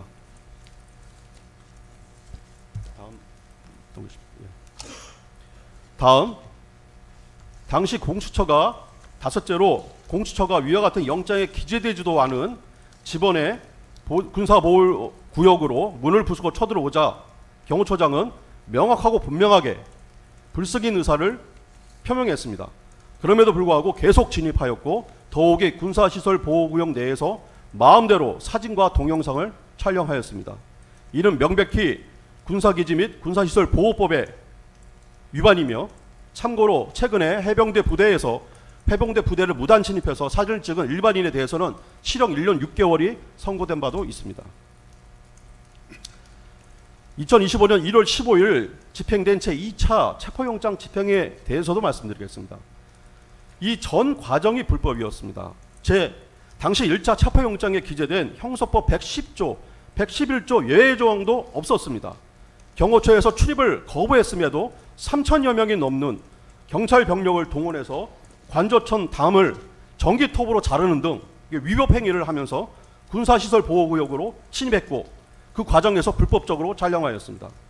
또한 영장 집행 전에 관저천 외곽을 경비하는 50억 경비단장을 직연을 지참토록 하여 공수처로 불러낸 후에 직연을 강제로 빼앗아 출입을 허가한다는 허위 공문서를 위조한 후에 영장 집행에 사용을 하였지만 그것이 사전에 언론에 의해 적발되자 사용을 하지 못한 바도 있습니다. 1, 2차 체포영장 집행 전 과정에서 대통령인 피고인은 어떠한 직권남용 행위도 한 바가 없습니다. 대통령인 피고인이 경호처 경호원들 직접 지휘할 수 있는 지휘에 있지도 않습니다. 오로지 경호처 고위직의 인사권만 갖는 직무관원밖에 없습니다. 그마저도 당시에는 직무가 정지된 상태였습니다. 경호처의 경호활동은 자체적으로 결정하고 판단하는 것이지 대통령인 피고인이 구체적인 지시를 하였다는 것은 상식에 부합하지도 않습니다. 지금까지 모든 공소사실의 문자점에 대해서 의견을 말씀드렸습니다.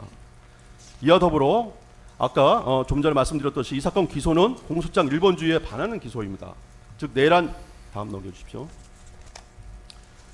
내란 혐의로 기소한 것은 이종 기소에 위법이 있다 할 것입니다. 실제로 2025 고합 129 사건에서 이 사건 공소사실과 관련된 사안들이 현재 심리되고 있습니다. 또한 실체관계를 살펴보아도 이 사건 범죄들은 성립될 수 없음은 당연하고 따라서 피고인에게 무죄 또는 공소 기각의 판결을 내려주시기를 부탁드립니다.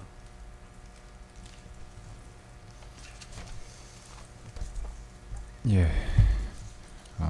먼저 그 특검 측에서 오늘 프리젠테이션한 자료는 뭐 제출할 계획은 있으신가요? 네, 제출하겠습니다. 예, 그것도 제출해 주시고요. 예, 그 특검 측의 공소사실 요지 진술과 피고인 측의 그에 관한 의견 진술에서 나타난 몇 가지 쟁점에 관해서 일단 쌍방의 입장을 확인해 보겠습니다. 먼저 피고인 측에서는 이 사건 공소사실에 포함된 일부 행위가 피고인이 별건으로 기소되어 지금 재판을 받고 있는 내란 우두머리 사건 관련 공소사실에 흡수되는 행위로서 이를 별건으로 기소한 것은 이중기소에 해당하므로 적법하지 않다, 이런 주장을 하고 있는 것으로 보이는데, 이 부분에 관해서는 법리적인 문제이므로 검사 측에서 검토해서 의견을 제출해 주시기를 요청드립니다. 혹시 지금 간단히 의견을 예, 말씀드려도 말씀해 보십시오. 지금 변호인 측에서는 이 사건 공소사실이 별건으로 재판 계속 중인 내란 우두머리 등 피고 사건의 공소사실과 동시 또는 뭐 수단 결과 관계에 있다는 취지로 주장하는 것으로 보입니다. 그러나 이 사건 범행들은 비상계엄 선포 전후에 저질러진 범행들입니다. 비상계엄 선포 전에는 국무위원들에 대해 저지른 직권남용 범죄가 있었고, 비상계엄 선포 후에는 비상계엄이 적법한 것처럼 보이도록 허위외관을 작출하는 범죄, 또 비상계엄을 정당화하는 과정에서 범한 범죄, 그리고 내란 범행에 대한 수사를 방해하고 증거를 인멸하거나 인멸을 시도한 범죄들입니다. 내란죄와 직권남용 권리행사 방해죄는 그 행위 태양이나 범행의 시기 등이 명확히 다른 독립된 범죄입니다. 특히 국무위원들에 대한 직권남용 범죄는 내란죄 폭동에 착수하기 전에 이루어진 국무위원 심의권의 침해에 관한 범행이므로 상대방이나 보호법익 등이 동일하다고 도저히 볼 수가 없습니다. 두 범행의 기본적 사실관계가 동일하다고 평가할 수 없는 것입니다. 그리고 나머지 범죄들은 내란 범행을 은폐하기 위해 범해진 범행들이고, 나아가 내란 범행의 수사를 방해하기 위한 것들입니다. 즉 내란 범죄의 폭동이 기수에 이른 뒤의 범행이므로 이미 재판 중인 내란 우두머리 사건과의 관계에서 이중기소의 문제가 발생한다고 볼 수 없습니다. 예, 추가적으로 한 가지 좀 더 말씀드리면, 아까 변호인께서 이 부분 주장 관련해서 인용하신 판결이 있었는데요. 그 내란 목적 살인 관련된 판결이었는데, 그 판결 판시 내용을 보시면 그 내란의 실행 과정에서 폭동 행위에 수반하여 발생한 그런 살인 등의 행위가 흡수된다라는 취지의 판결입니다. 네, 저희가 기소한 취지는 폭동 행위에 이르는 과정에서 폭동 행위 전에 폭동 행위로 나가기 위해서 발생했던 직권남용이라는 어떤 헌법 파괴 범행을 기소 대상으로 한 것이기 때문에 그 점에 있어서도 아까 언급된 판례를 근거로 이중기소에 해당한다라고 보기는 어렵다라는 것이 저희 특검의 의견입니다. 이상입니다. 예, 혹시 피고인 측에서는 이에 대한 반대 의견 있으면 추후에 서면이나 아니면 추후에 경판 기일에 진술하시고요. 다음으로 국무회의 심의권 침해 관련 직권남용 권리 행사 범행 부분 관련해서 확인하겠습니다. 특검의 공소 내용은 이 당시 계엄 선포에 앞서서 국무회의를 소집했고, 일부 국무위원들에게는 피고인이 소집을 요구하지 않거나 아니면 소집 요구했으나 도착하기 전이었는데 국무회의 정족수가 충족되자마자 계엄 선포를 한 것이 당시 심의에 참석하지 못한 다른 국무위원들의 심의권을 침해한 것이다. 예, 이런 취지의 공소사실인 것으로 보입니다. 이와 관련해서 피고인 측에서는 당시 국무회의 장소에 도착하여 피고인과 토의를 했던 국무위원들은 내란 계엄 선포에 관해서 반대 의견을 표시하였고, 그 부분에 관해서 피고인이 충분한 토의를 하였기 때문에 이 부분 공소 사실에 관해서 범행의 고의 인식 등이 없었다 이런 취지로 주장하고 있는데, 일단 이 심의에 출석했던 국무위원들과의 사이에서는 뭐 상방의 어떠한 사실관계에 관해서 의견의 대립이 있으신가요? 그 부분에 관해서는 다툼이 없으신 것인가요? 그 부분에 대해서도 향후 증거조사 과정을 통해서 실질적인 정상적인 국무회의 심의라고 볼 수 있는 그 실질이 없었다라는 점을 입증할 예정입니다. 그리고 그와 관련해서 아까 변호인께서 그 말씀하신 내용 중에 이 사건과 직접 관련되지 않아서 향후 증거조사 과정에서도 크게 쟁점이 되지 않을 것으로 보이는 좀 무관한 사실관계에 대해서 말씀하신 것이 있어서 거기에 대해서는 조금 바로잡을 필요가 있어서 말씀을 드리겠습니다. 그 두 가지인데요. 그 김영삼 전 대통령의 그 긴급 재정경제명령 관련된 그 국무회의, 그리고 이 사건 그 12.3 비상계엄 당시에 그 4일 새벽에 있었던 계엄 해제 관련 국무회의를 언급하시면서 이 사건 공소사실이 그 유죄가 성립하기 위해서는 그 방금 말씀드렸던 그 두 개의 국무회의 관련된 국무위원들의 심의권 침해에 대해서도 어떤 기소와 처벌이 이루어졌어야 된다라는 취지로 말씀하셨는데요.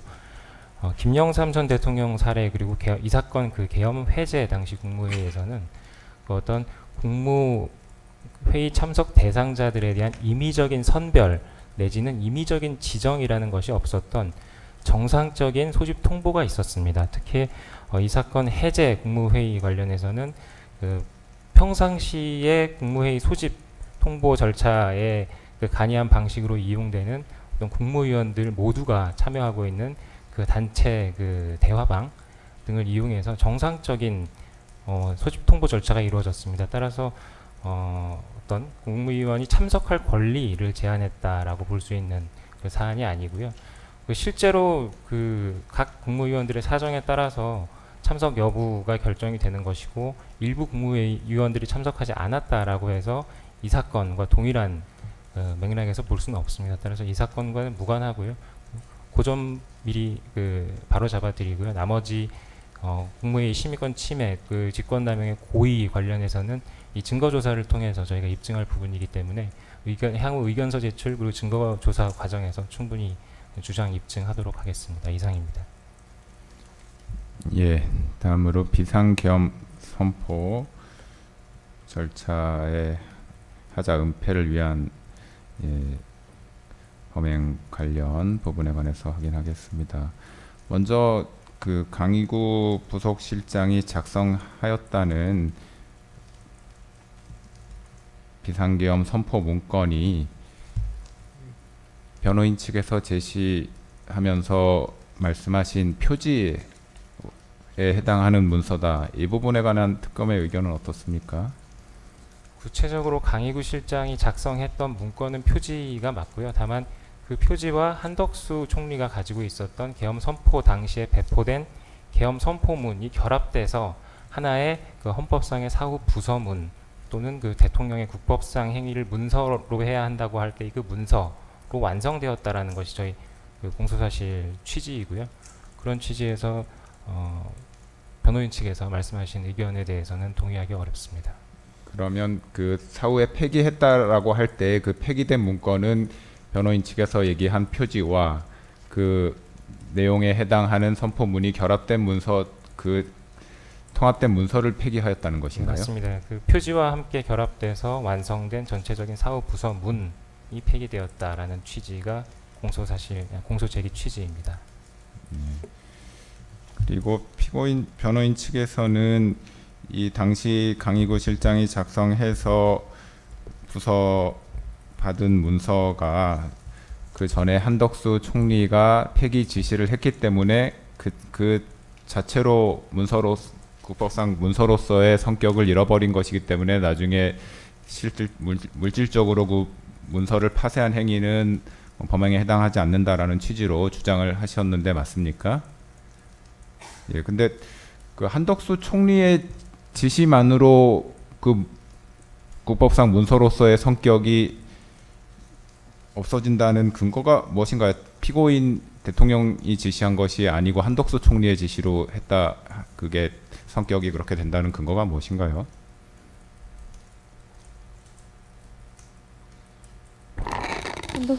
총리가 그 행정총괄이었고 이거 행정총괄이었기 때문에 이 부분에서 폐기를 지시를 한 것이 그 효력을 없앤다고 이제 저희가 법리적으로 해석을 하고 있는데, 이에 대해서 구체적인 사안이나 또 추가적인 판례라든지 이런 부분에 대해서는 변호인 의견서로 제출하도록 하겠습니다.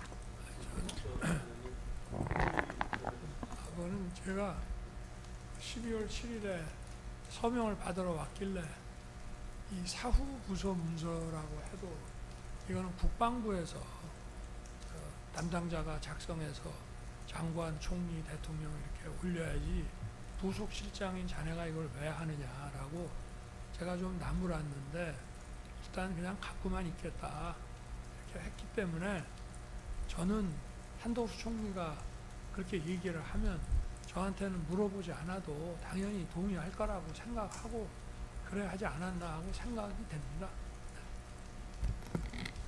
예, 피고인 측 의견은 확인했고요.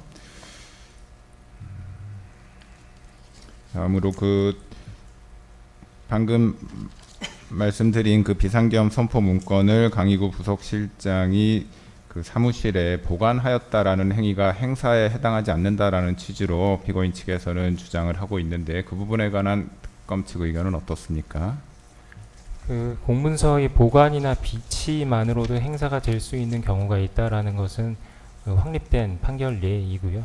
이 사건에서는 이 공문서가 작성될 이 사후 부서문이 작성될 당시에 이미 이 사건 내란 관련된 재판과 그리고 탄핵 소추 절차 등이 진행이 되고 있었고, 그런 그 사법 절차에서 이런 헌법적인 요건을 충족하였는지 여부는 당연히 쟁점이 될 것이었기 때문에 사용이 예정되어 있는 문서였습니다. 그런 측면에서 사용을 위해서 보관하고 있는 행위 자체가 행사라는 것이 저희 특검 기소 취지이고요. 이 부분 관련해서는 향후 별도 의견서를 통해서 보다 정치하게 말씀을 드리도록 하겠습니다.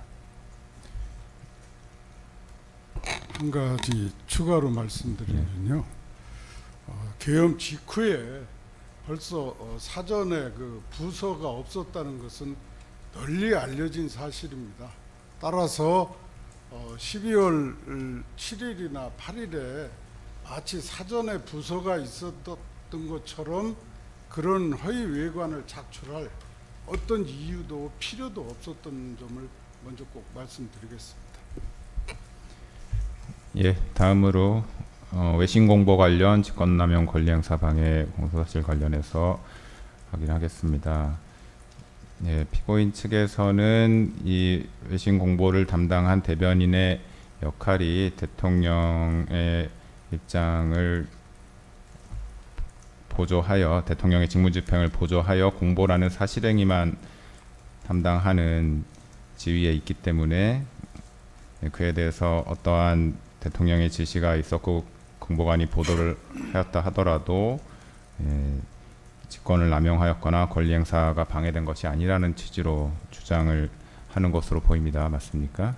이 부분은 법리적인 문제로 생각되므로 추후에 특검 측에서도 의견을 제시해 주시기 바라고요.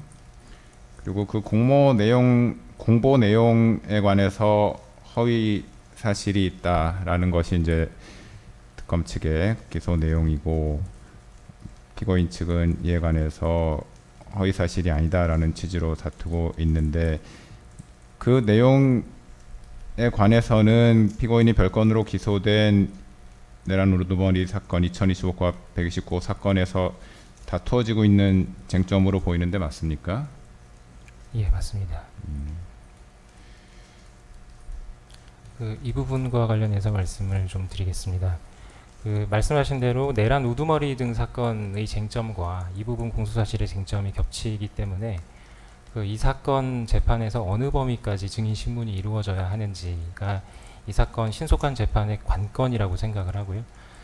그런 측면에서 지금 현재 공소사실상으로는 증인 신문 대상자가 굉장히 많을 수밖에 없는 구조로 되어 있습니다. 근데 사실 그 허위라는 부분은 어떤 계엄 선포와 관련된 폭동 행위의 실체에 대한 어떤 전반적인 내용에서 허위라는 것이 현재 공소사실의 취지이지만 아주 핵심적인 내용만 보면 국회 봉쇄 행위가 있었는지 없었는지와 같은 아주 명확한 사실관계 위주로 재구성하는 것도 가능합니다. 가령 국회의장이라든가 유력 정치인들이 국회 담을 넘어서 들어갔던 그 당시 상황이 국회의 봉쇄가 에 의한 것이 아니었는지 등에 관한 기본적인 사실관계만 확인하면 그 명확한 허위 부분이 입증이 될 수 있는 부분이라서요. 그 부분은 그 향후 재판 진행 상황에 따라서 특검에서 증인 수를 최소화하고 필요하면은 공소사실도 조금 더 축약하는 방식으로 신속한 재판 진행을 위해서 최대한 노력할 예정입니다. 이상입니다. 예, 재판부에서도 그 다른 사건에서 주요 쟁점으로 다루어지고 있는 부분에 관해서는 아직 피고인 측의 증거 의견을 확인하지는 않았습니다만 특검 측에서 말씀하신 것처럼 그 다른 사건의 증거조사 결과를 참고해서 그 해당 사건의 증인신문 녹취록을 증거로 제출한다든가 하는 방식으로 증거조사를 신속하게 진행할 수 있지 않을까 하는 생각을 갖고 있어서 가능하면 그런 부분들 그런 쟁점이 있는 공소 사실에 관한 입증은 입증 순서상으로 좀 나중에 하는 방향으로 그렇게 진행할까 합니다. 예, 특검에서도 같은 계획을 가지고 있습니다. 예, 피고인 측에서도 그 부분 이해를 해주시고요. 다음으로 비화폰 관련된 직권남용 범행 관련 공소사실 부분에 관해서 확인을 하겠습니다. 공소사실에는 피고인과 그 대통령 경호처 김성훈 차장 간의 그 통화 내용이 직접 인용의 형식으로 대화가 기재되어 있는데 일단 피고인 측에서는 이러한 내용의 대화가 있었다는 사실 자체는 인정하시는 건가요? 아니면 그 대화 내용 자체를 다투시는 건가요? 예, 알겠습니다. 그리고 이 부분 관련해서 피고인 측에서는 이 부분 공소사실 관련 증거가 위법 수집된 증거에 의한 것이기 때문에 공소사실이 부적법하다 이런 주장도 하고 있어서 특검 측에서는 그 부분에 관해서도 의견을 제시해 주셔야 할 것 같습니다. 다음으로 체포영장 집행 방해 관련한 공소 사실에 관해서 확인하겠습니다. 먼저 특검 측에서는 공수처에서 내란죄 피고인에 대한 내란죄를 수사하고 영장을 발부받은 것이 위법하다. 그 이유로서 이제 공수처가 내란죄에 관한 수사권이 없기 때문에 수사가 부적법하다 이런 법률적 주장을 하고 있습니다. 이에 부단에서도 특검 측의 의견 제시가 있어야 할 것으로 보이고요. 또한 체포영장, 압수수색영장을 서울 서부지방법원에서 발급받은 것도 위법하기 때문에 그 발부된 영장이 위법하고 그에 대해 영장 집행을 불응하였다 하더라도 공무집행 방해에 해당하지 않는다 이런 법리적인 주장을 하고 있습니다. 이에 관해서도 특검 측의 의견 제시가 필요할 것으로 보입니다. 재판장님, 그 부분과 관련해서는 향후 저희가 지금까지 제기됐던 그 복잡한 그 법적 쟁점들에 대해서 별도 의견서라든가 필요하면은 향후 변론 과정에서 충분히 그 주장을 할 예정인데요.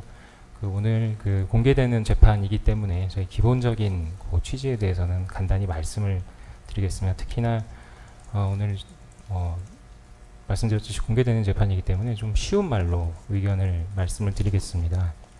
여러 가지 공수처 수사권이라든가 재판 관할권 문제 등에 대해서 구속 전 피의자 신문 그리고 구속 적부심 그리고 오늘 보석 신문에도 같은 주장이 반복될 것으로 보이는데요. 굉장히 복잡한 법리적인 공방이 이루어졌습니다. 그렇지만 실상은 굉장히 단순한 사항입니다. 가령 체포영장 집행방해 부분은 여느 법정이나 어떤 수사기관에서 쉽게 접할 수 있는 공무집행방해 형사사건입니다. 그래서 법관이 발부한 영장에 이견이 있더라도 어떤 법적 절차로 다퉈야지 물리적으로 막고 집행 공무원을 폭행하면 그건 범죄입니다. 이 부분은 법리 이전의 상식이나 국민 눈높이로 판단하면 될 사안이라는 점 말씀드리고 싶고요. 만약에 이 부분이 무죄라는 주장을 한다라고 하면 그 지금 수사기관에서 각종 범죄 혐의 수사 과정에서 압수수색을 통상적으로 실시를 하고 있습니다. 압수수색 그리고 체포 그리고 구속영장 집행 등 여러 가지 영장을 집행하는데요. 그 영장의 내용에 대해서 불만을 가지거나 이의를 제기하는 경우가 아주 많습니다.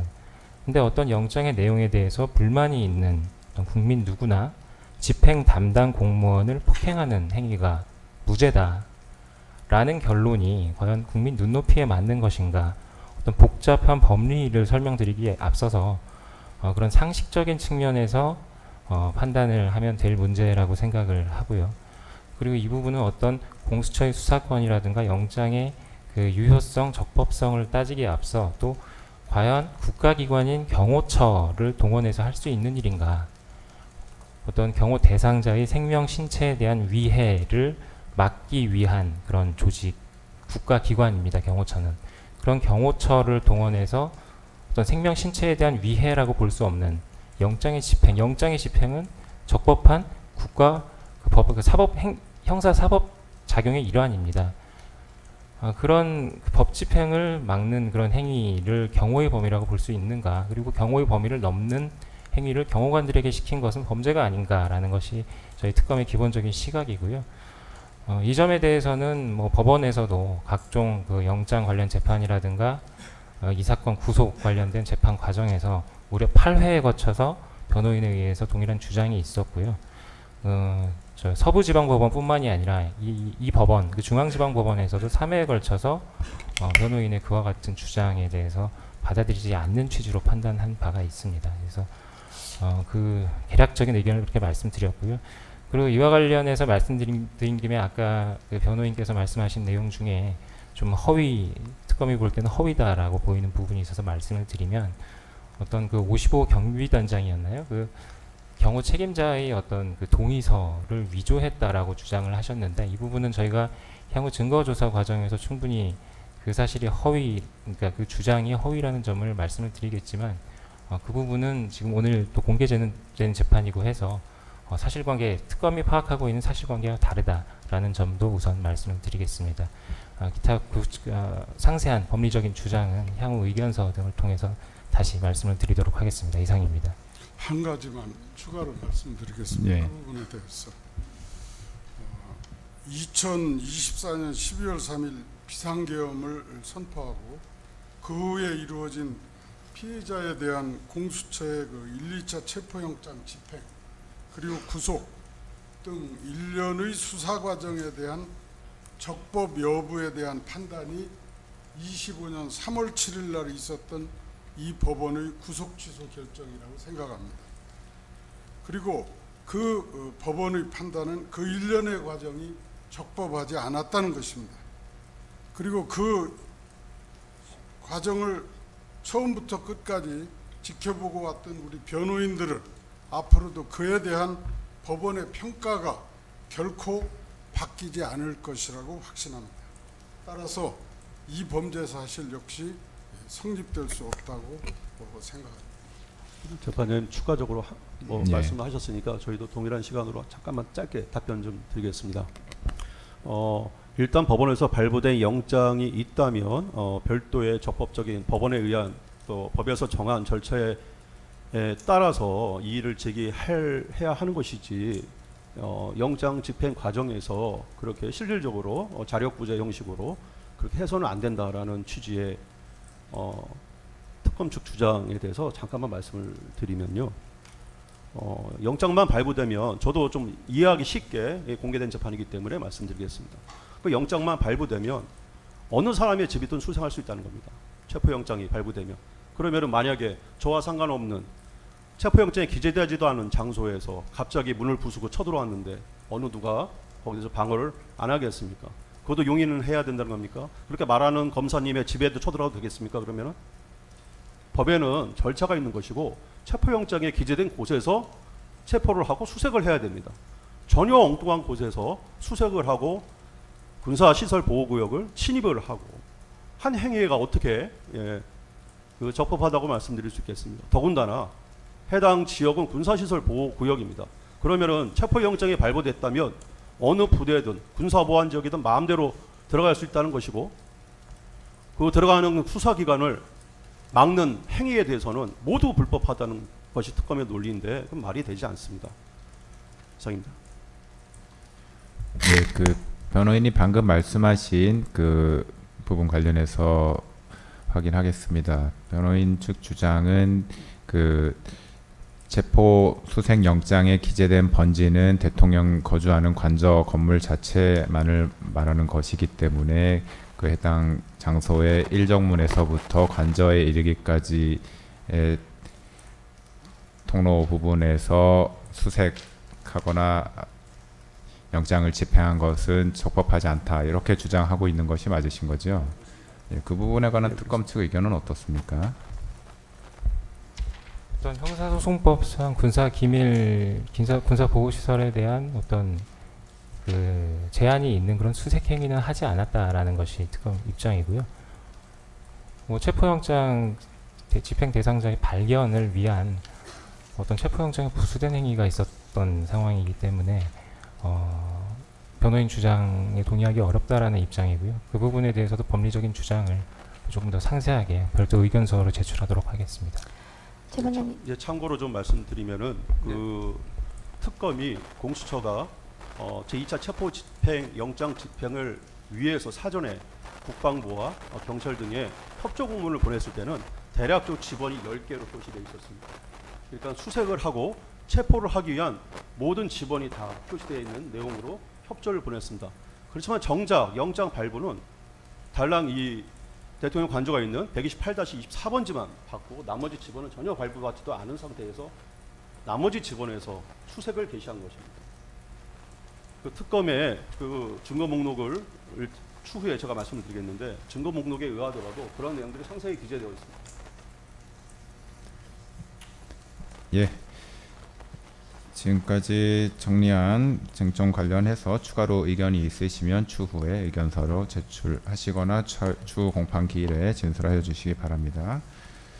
예, 다음으로 증거조사 절차 진행하겠습니다. 예, 검사 측 증거 신청하십시오. 네, 증거 목록 제출하겠습니다.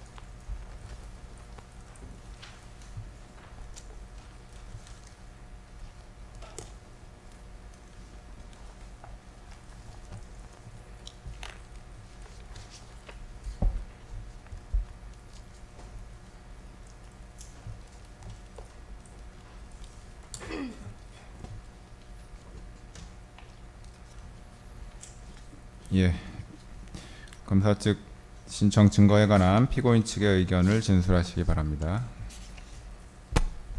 예, 재판장님, 증거에 대한 의견과 동시에 또 절차 진행에 관련돼서도 이 제출한 변호인 의견서를 간단하게 좀 진술하도록 하겠습니다. 먼저 증거 인부에 대해서 말씀을 드리겠습니다.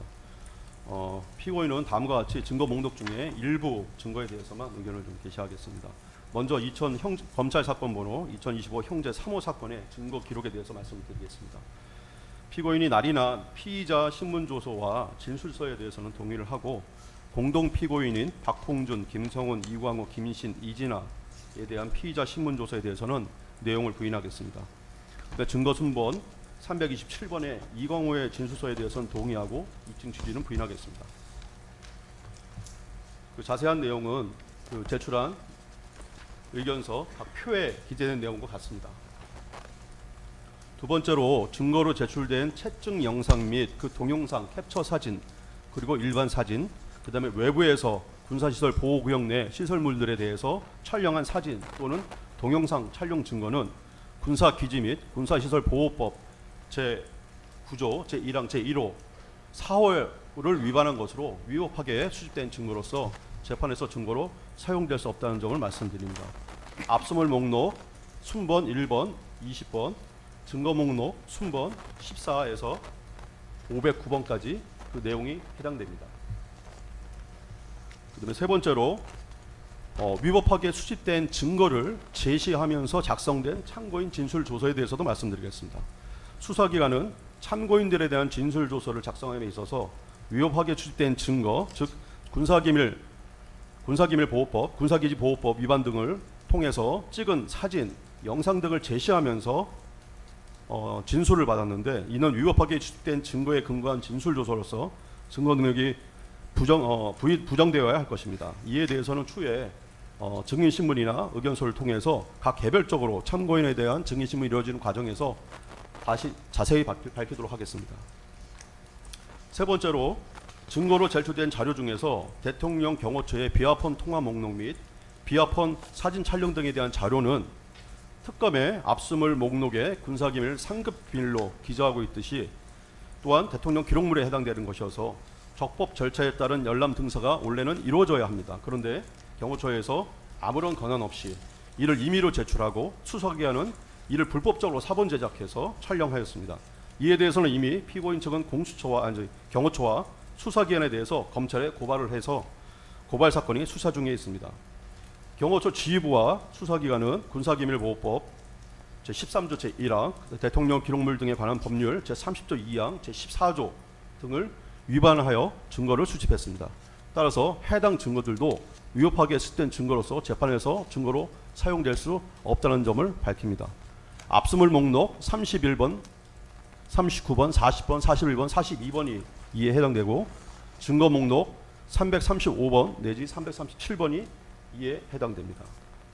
네 번째로, 특검이 제출한 증거 목록 중에서 언론 기사는 모두 제 전문 증거 등으로서 증거 능력이 없는 바 검찰에서 모두 철회하여 주실 것을 지휘하여 주실 것을 요청드리겠습니다. 나머지 증거 인부를 하진 않은 증거 목록에 대해서는 보루 의견을 밝히는 바입니다. 추후 재판 진행에 따라서 보다 신속하게 증거 의견을 진술하도록 하겠습니다. 두 번째로, 검찰 사건 번호 2025 형제 17, 18호 사건의 증거 기록에 대해서 증거 의견을 밝히겠습니다. 위 사건들은 사실관계의 다툼보다는 법리적인 판단이 주가 될 것이기 때문에 사실관계의 다툼은 크게 없는 거요 보여집니다. 그 다음 기일에 증거에 대한 의견을 추가로 모두 밝히도록 하겠습니다. 다음으로 증거물 등사와 관련돼서 좀 말씀드리겠습니다. 현재 압수물에 대해서는 아직 등사나 복사를 하지 못했습니다. 특히 압수물 목록 중에 31번, 39번 내지 42번에 대해서는 신속한 복사가 이루어질 수 있도록 적절하게 특검 측을 지휘해서 지시를 내려주시기를 부탁드리겠습니다. 향후 재판 진행에 대해서 말씀드리겠습니다. 이 사건 공소사실 중에서 검찰 사건 번호 2025 형제 13호와 관련돼서는 먼저 특수공무집행 방해와 범인 도피 교사에 대해서는 아까 말씀드렸듯이 공처의 수사권의 인정 여부, 그다음에 서부지방법원의 영장 청구의 적법성, 그다음에 서부지방법원의 영장 발부와 그 기재의 적법성, 영장 집행의 적법성 등이 먼저 특검에 의해서 납득될 수 있도록 소명되어야 할 것입니다. 즉 공무집행의 적법성이 먼저 담보되어야만 증거 능력에 대해서도 다툴 수 있을 것으로 보여집니다. 따라서 증인신문을 함에 있어서 공무집행의 적법성에 대한 핵심적인 증인신문부터 먼저 이루어질 수 있도록 순서를 정해주시면 감사하겠습니다. 그 다음에 비아폰 삭제와 관련된 내용에 관련돼서도 마찬가지로 군사기밀보호법과 대통령 기록물 관리법 등에 위반되는지 여부에 대해서 먼저 심리가 좀 선행될 수 있도록 지휘를 해주시면 감사하겠습니다. 다음으로 증인신문과 관련돼서도 피고인과 직접적으로 관련이 있는 공동 피고인 등에 대한 증인신문이 우선적으로 진행될 수 있도록 지휘를 해주시기를 부탁드리겠습니다. 그 다음에 향후 기일 지정에 관련돼서도 한꺼번에 말씀을 좀 드리겠습니다. 말씀드린 김에 현재 이 사건에 선임된 변호인 및 별건 공판기일의 지정 현황에 대해서 좀 말씀을 드리겠습니다. 이 사건에 관해서 피고인의 변호인으로는 김홍일, 배보윤, 최명성, 최주, 송진호, 유정아, 김계 총 7명이 선임되어 있습니다. 피고인은 이 사건 외에도 별건으로 2025 고합, 129 내란 우돌마이 사건의 재판이 계속 중이고 이 변호인들 중에서 김홍일, 배보윤, 송진호, 김계리 변호사가 이 사건의 변호인으로 선임돼서 변론을 하고 있습니다. 이 사건은 2025년 12월까지 공판기일이 지정되어 있고 최근 특검의 주장으로 공판기일이 추가로 지정되고 있는 상황입니다. 같이 첨부해서 드린 공판기일 요약서를 보시면은 그 내용을 알 수가 있습니다. 또한 피고인의 배우자 김건희는 위 귀원 2025 고합 1, 2, 3 사건의 자본시장과 금융투자에 관한 산업법률 위반 등의 사건으로 현재 재판 계속 중에 있습니다. 이 사건의 변호인으로는 최명성, 최주, 유정아 변호사가 선임되어 있는 상태입니다. 이 사건은 2025년 9월 24일 제1회 공판기일을 시작을 해서 향후에 대부분 수요일, 금요일에 일주일에 2번씩 재판이 진행하는 것으로 지정된 바 있습니다. 내란 우두머리 사건의 기록 같은 경우에는 12만 페이지에 달하고 또 배우자 사건의 경우에는 증거기록은 아직 정확한 분량이 얼마인지 1회 공판기일이 지난 지금에도 열람 등서가 이루어지지 않아서 지금 알 수가 없는 상태입니다. 피고인들의 변호인은 변론을 준비하고 또 피고인과 피고인의 배우자를 각 접견하고 또 공판기일에 출석을 하는 일정을 소화해야 합니다. 또한 각 특검의 수사에 대비한 언론 변론도 준비해야 되는 상황입니다. 또한 변호인들은 피고인과 배우자 사건 외에도 각각 수임한 별도의 사건을 또 진행을 해야 되는 상황이 있습니다. 또 위 사건들의 공판기일 지정 현황을 살펴주셔서 본 사건의 공판기일의 지정을 하심에 있어서 적절하게 피고인의 변호인들의 조력을 받을 권리가 침해되지 않도록 해랑을 해 주시기를 간곡히 부탁드리겠습니다. 이상입니다.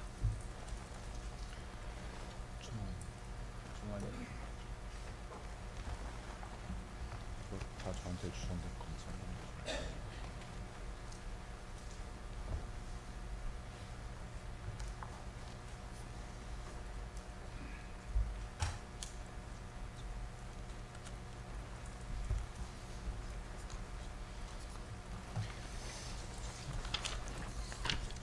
예, 피고인 측의 증거에 관한 의견 진술 관련해서 먼저 검사 제출 증거 중에 위법 수집 증거로서 증거 능력이 없다라는 의견을 제시하셨고, 이 부분에 관해서는 특검 측에서 의견을 제출해 주시기 바랍니다.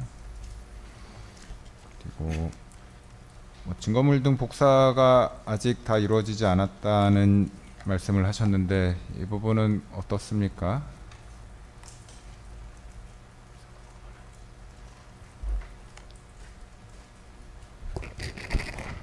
지금 비아폰 관련된 압수물에 대해서 지금 증사가 이루어지지 않았다라고 말씀을 하고 계신데요. 지금 저희 사건 직접 지금 현재 기소된 사건과 비아폰 통화 내역이나 통화 목록과는 직접적인 관련성이 없어서 해당 부분에 대해서는 지금 열람 증사를 진행하지 않은 것으로 지금 상태입니다. 그러니까 검사가 제출한 증거 목록에는 포함되지 않는 증거라는 말씀이신가요? 예, 그렇습니다. 예, 피고인 측 검사 제출 증거 목록에 포함되지 않는 증거인데 뭐 필요한 이유를 말씀해 주시겠습니까? 예, 그 부분에 대해서는 추후에 다시 진술하겠습니다. 예. 일단 증거 의견에 관해서 아직 제시하지 않으신 부분도 있지만 뭐 일부 의견을 제시하신 부분이 있는데요. 이에 관해서 특검 측 앞으로 입증 계획은 어떻게 되시는지 말씀해 주십시오. 네, 앞으로 특검 입증 계획에 대해 말씀드리겠습니다. 아직 변호인께서 이제 증거 의견을 여기서 밝히셨는데 아직까지 특검 측에서는 그 증거 의견을 받아보질 못했습니다. 그래서 증거 의견 검토가 아직 지금 받아서 검토가 안 된 상황이어서 검토 후에 구체적인 입증 계획을 제출하도록 하겠습니다. 다만 신속한 재판 진행을 위해서 특별검사의 개략적인 입증 계획을 말씀드리겠습니다. 아까 재판장님께서도 언급하셨던 것과 같이 이 사건 공소사실 중에 체포방해나 비아폰 현출 방해 부분을 제외한 나머지 부분은 내란 우두머리 사건이나 한동숙 등 공범 사건 등 재판 중인 사건과 증거 관계가 상당 부분 중복이 됩니다. 따라서 체포방해와 비아폰 현출 방해 범행의 주요 증인부터 신문을 하고 사후부서 국무위원 심의권 침해, 허위 공보 관련 범행 순으로 증인 신문을 진행할 것으로 대략적인 계획을 세우고 있습니다. 이에 따라서 아직 증거 의견을 검토를 하지 못했지만 먼저 체포방해 및 비아폰 현출 방해 범행 관련 주요 증인 9명을 우선 증인 신청을 하고자 합니다.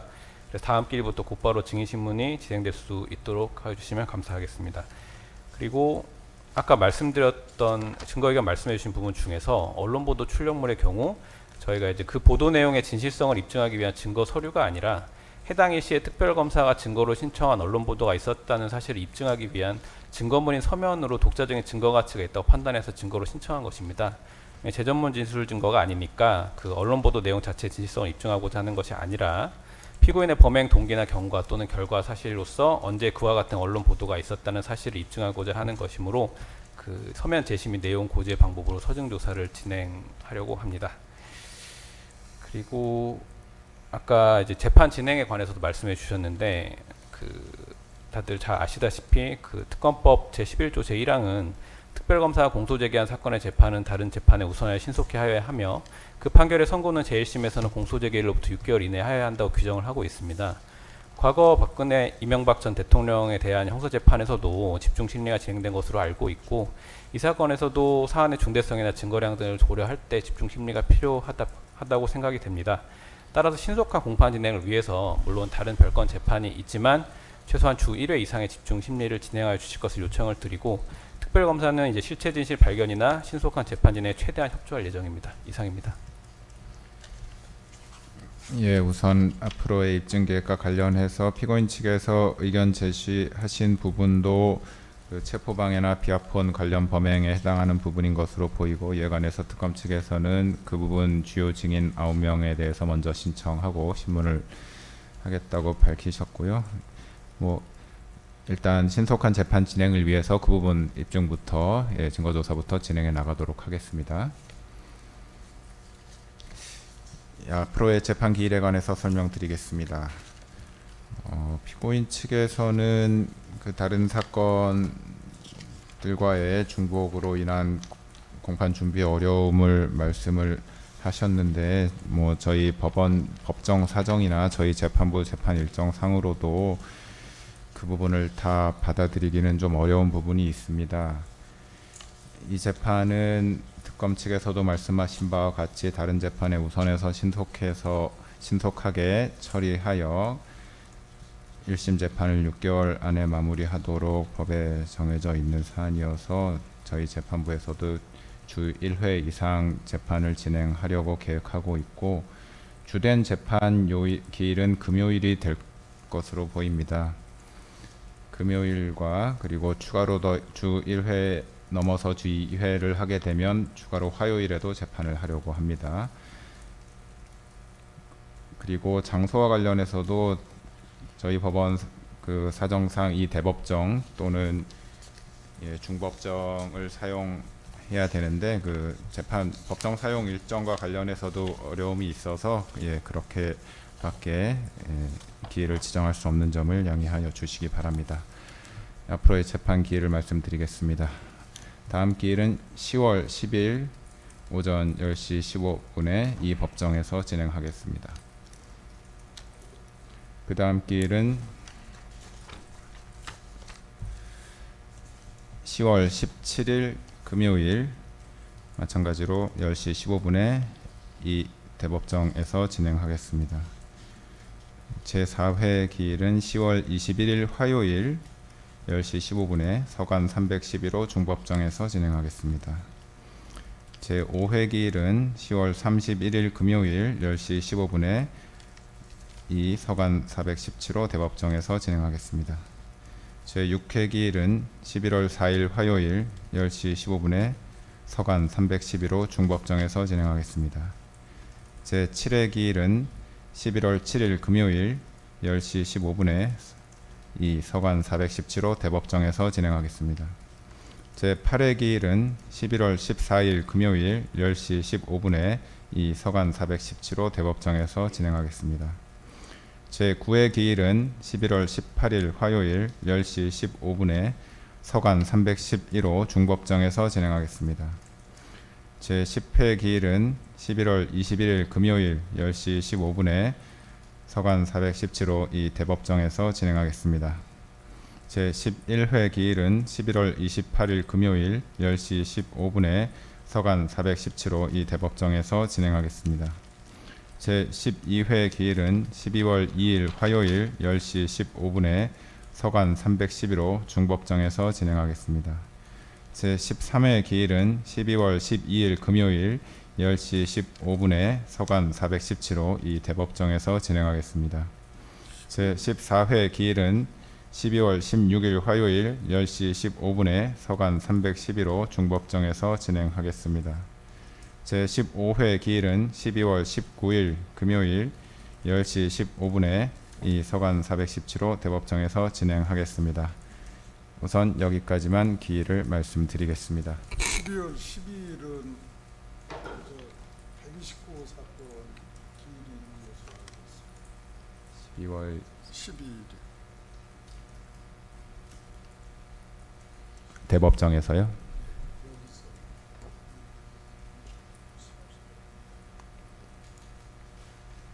예, 확인해 보겠습니다.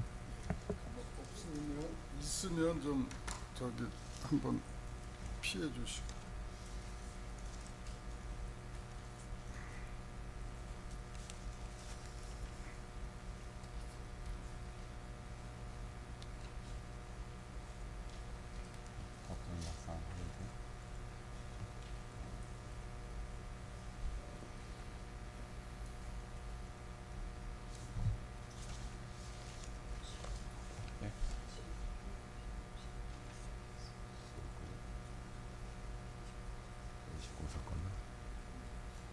내가 더 확인하고 나온 것 같은데 12월 8일하고 15일 5일은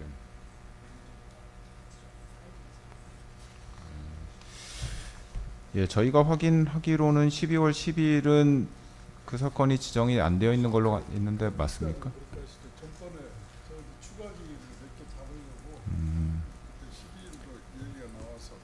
예, 일단은 지금 저희가 확인하기로는 제가 말씀드린 일정의 진행에 문제가 없는 것으로 보이는데 저희 재판부에서도 다시 한번 확인해 보고 필요하다면 기일 변경을 하도록 하겠습니다.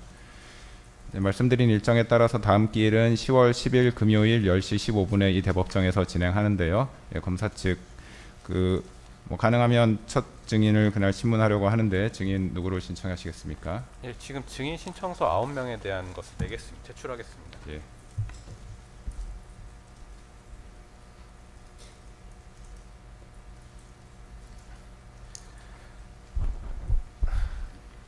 증인 신청은 9명이지만 차회 기일에서 3명 정도를 신문했으면 합니다. 그래서 처음에 순번 1, 2, 3번으로 되어 있는 김대경, 김민수, 이진하 이렇게 3명을 신문하고자 합니다. 김대경, 김민수, 이진하 증인 각 증인 주신문 시간은 어느 정도로 예상하십니까? 90분 정도 예상하고 각 90분인가요? 네.